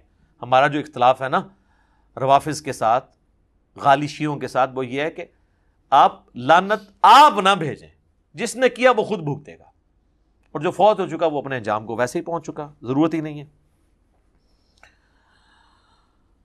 آخر میں 2 حدیثیں بیان کر کے اس ٹاپک کو میں کنکلوڈ کرتا ہوں، ورنہ تو گھنٹوں بولا جا سکتا ہے۔ صحیح مسلم میں 240 نمبر حدیث ہے، سیدنا علی کہتے ہیں کہ اس رب کی قسم جس نے دانے کو پھاڑ کر اناج کو اگایا اور مخلوقات کو پیدا کیا، نبی امی نے مجھ سے یہ عہد لیا تھا کہ اے علی، صرف مؤمن ہی تجھ سے محبت رکھے گا اور صرف منافق ہی تجھ سے بغض رکھے گا۔ محبت علی از دا لٹمس ٹیسٹ آف ایمان۔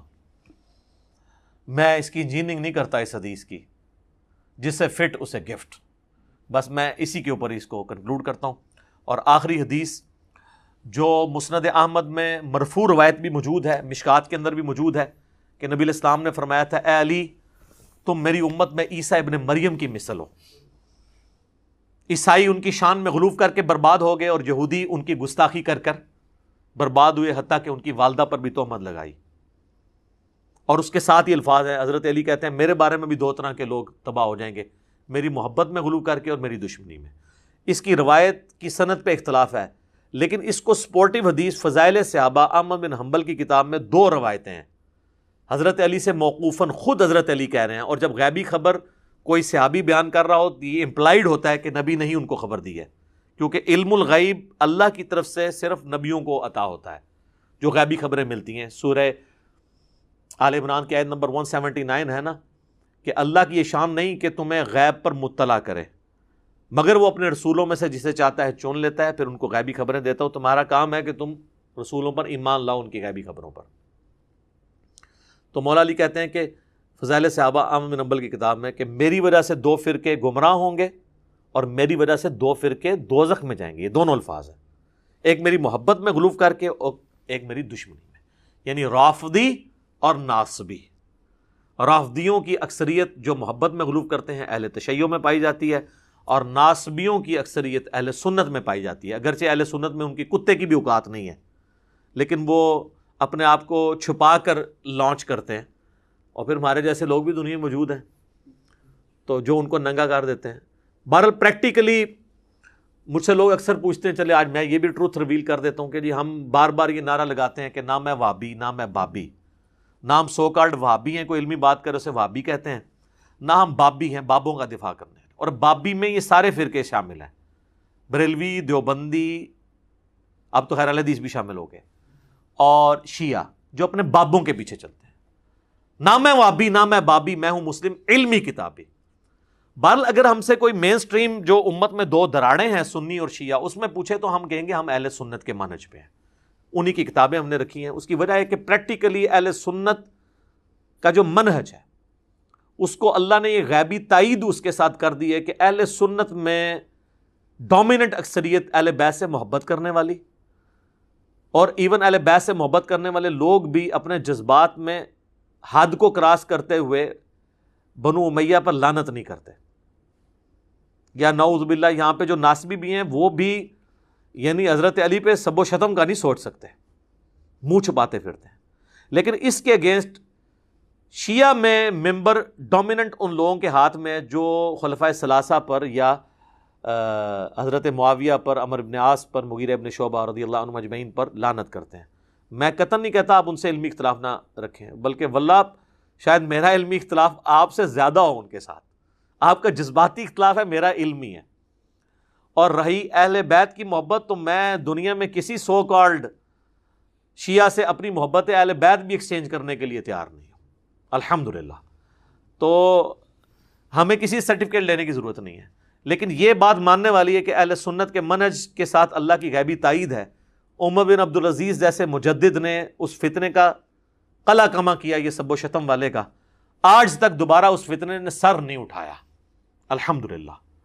اور آج بھی دیکھ لیں اللہ کے فضل سے غدیر خم پہ یہ پلیٹ فارم کھڑا ہے، قرآن کو بھی پکڑا ہوا ہے اور اہل بیت کو بھی.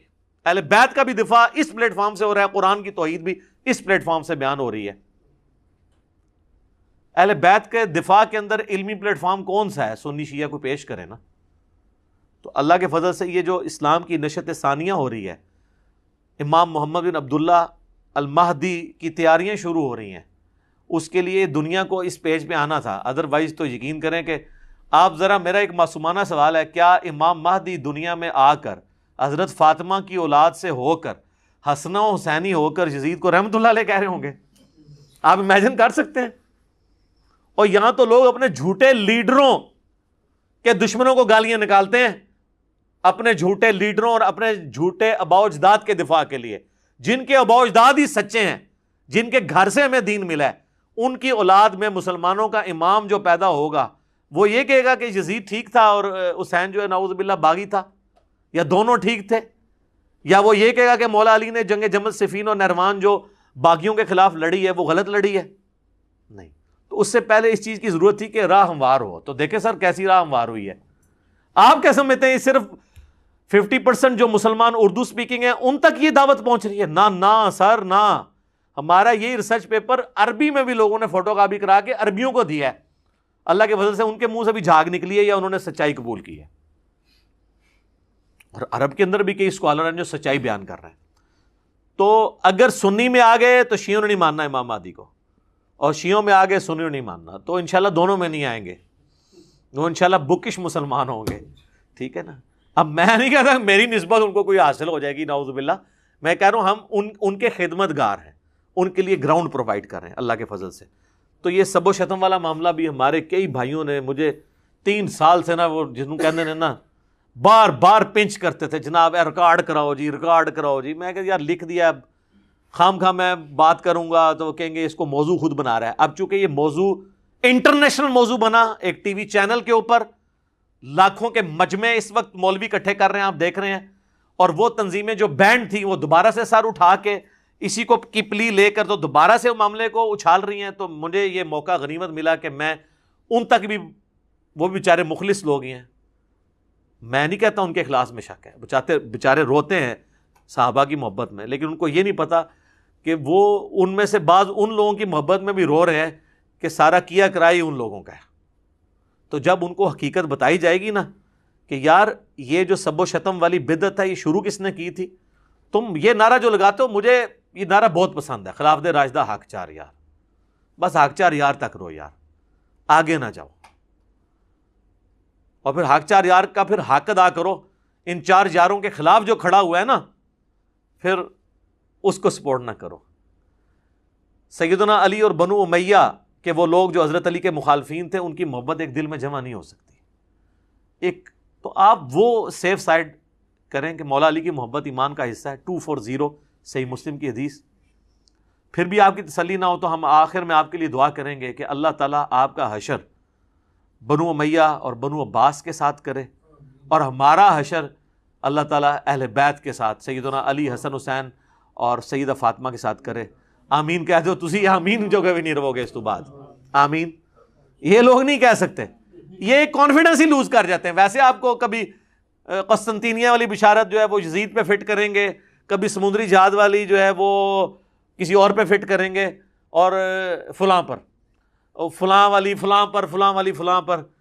تو اس طریقے سے نہیں ہوگا. ہم کسی کی آخرت کا فیصلہ کرنے یہاں نہیں بیٹھے. آخرت کا معاملہ اللہ کا ہے. اللہ چاہے اپنے بندوں کو پکڑے چھوڑ دے. ہم تو کہہ رہے ہیں دنیا میں جس کی وجہ سے اسلام کو نقصان ہوا ہم اس چیز کو ہائی لائٹ کریں گے. ہمارا کام آپ کو علمی طریقے سے بتانا تھا. سافٹ کاپی ڈاؤن لوڈ کریں، ہارڈ کاپی آپ ہماری جو ہے وہ اکیڈمی میں رابطہ کریں.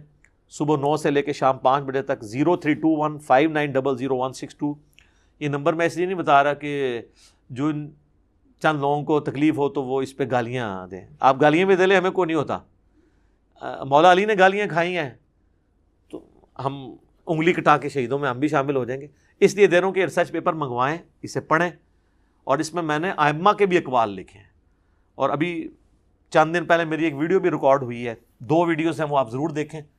ایک تو سیدنا ابوبکر صدیق کے دفاع پر نہج البلاغہ سے میں نے 7 خطبات مولا علی کے پیش کیے شیعہ کی کتب سے، وہ ویڈیو آپ دیکھیں.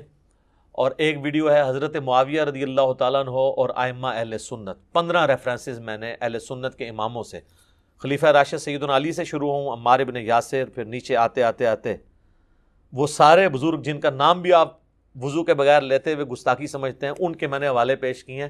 ان کے سامنے میری باتیں اشر اشیر بھی نہیں ہیں. ملا علی قاری ہوں، بدر الدین عینی ہوں، شاہ عبد العزیز محدث دہلوی ہوں، اور بڑے بڑے بزرگوں کے میں نے حوالے دیے ہیں. اس میں احادیث کے حوالے دیے ہیں. سچ پیپر پڑھیں اور آپ یقین کریں جب یہ آپ پڑھیں گے نا تو آپ کے اندر سے ایک آواز نکلے گی. کیا کہ مرنے سے پہلے علی بھائی ہم نے کر لیا ہے غور، واقعی کتابوں کا خدا اور ہے اور بابوں کا خدا اور. تو یہ ہم اس لیے کہہ رہے ہیں کہ مرنے سے پہلے اے مسلمہ کر لے اس پہ غور. کتابوں کا خدا اور ہے، بابوں کا خدا اور. کہنے کو تو دین سب کا اسلام ہے، لیکن کتابوں کا جہاں اور ہے، بابوں کا جہاں اور. اور جب یہ تو راگ لاپے گا تو ایک دن آئے گا تیرے اندر سے آواز نکلے گی. کیا کہ نہ میں وہابی نہ میں بابی، میں ہوں مسلم علمی کتابی. ٹھیک ہو گیا جی. اللہ تعالیٰ سے دعا ہے جو حق بات میں نے کہی اللہ تعالیٰ ہمارے دلوں میں راسخ فرمائے. اگر جذبات میں میرے منہ سے کوئی غلط بات نکل گئی تو اللہ تعالیٰ ہمارے دلوں سے اسے دھو ڈالے، ہمیں معاف بھی کر دے. ہمیں کتاب و سنت کی تعلیمات پر عمل کر کے دوسرے بھائیوں تک پہنچانے کی توفیق عطا فرمائے. قیامت والے دن ہمارا ساتھ نبی صلی اللہ علیہ وآلہ وسلم، ان کے اہل بیت علیہم السلام اور ان کے خلفائے راشدین اور صحابہ اکرام علیہم رضوان کے ساتھ کرے. آمین ثم آمین. وما علینا الا البلاغ المبین.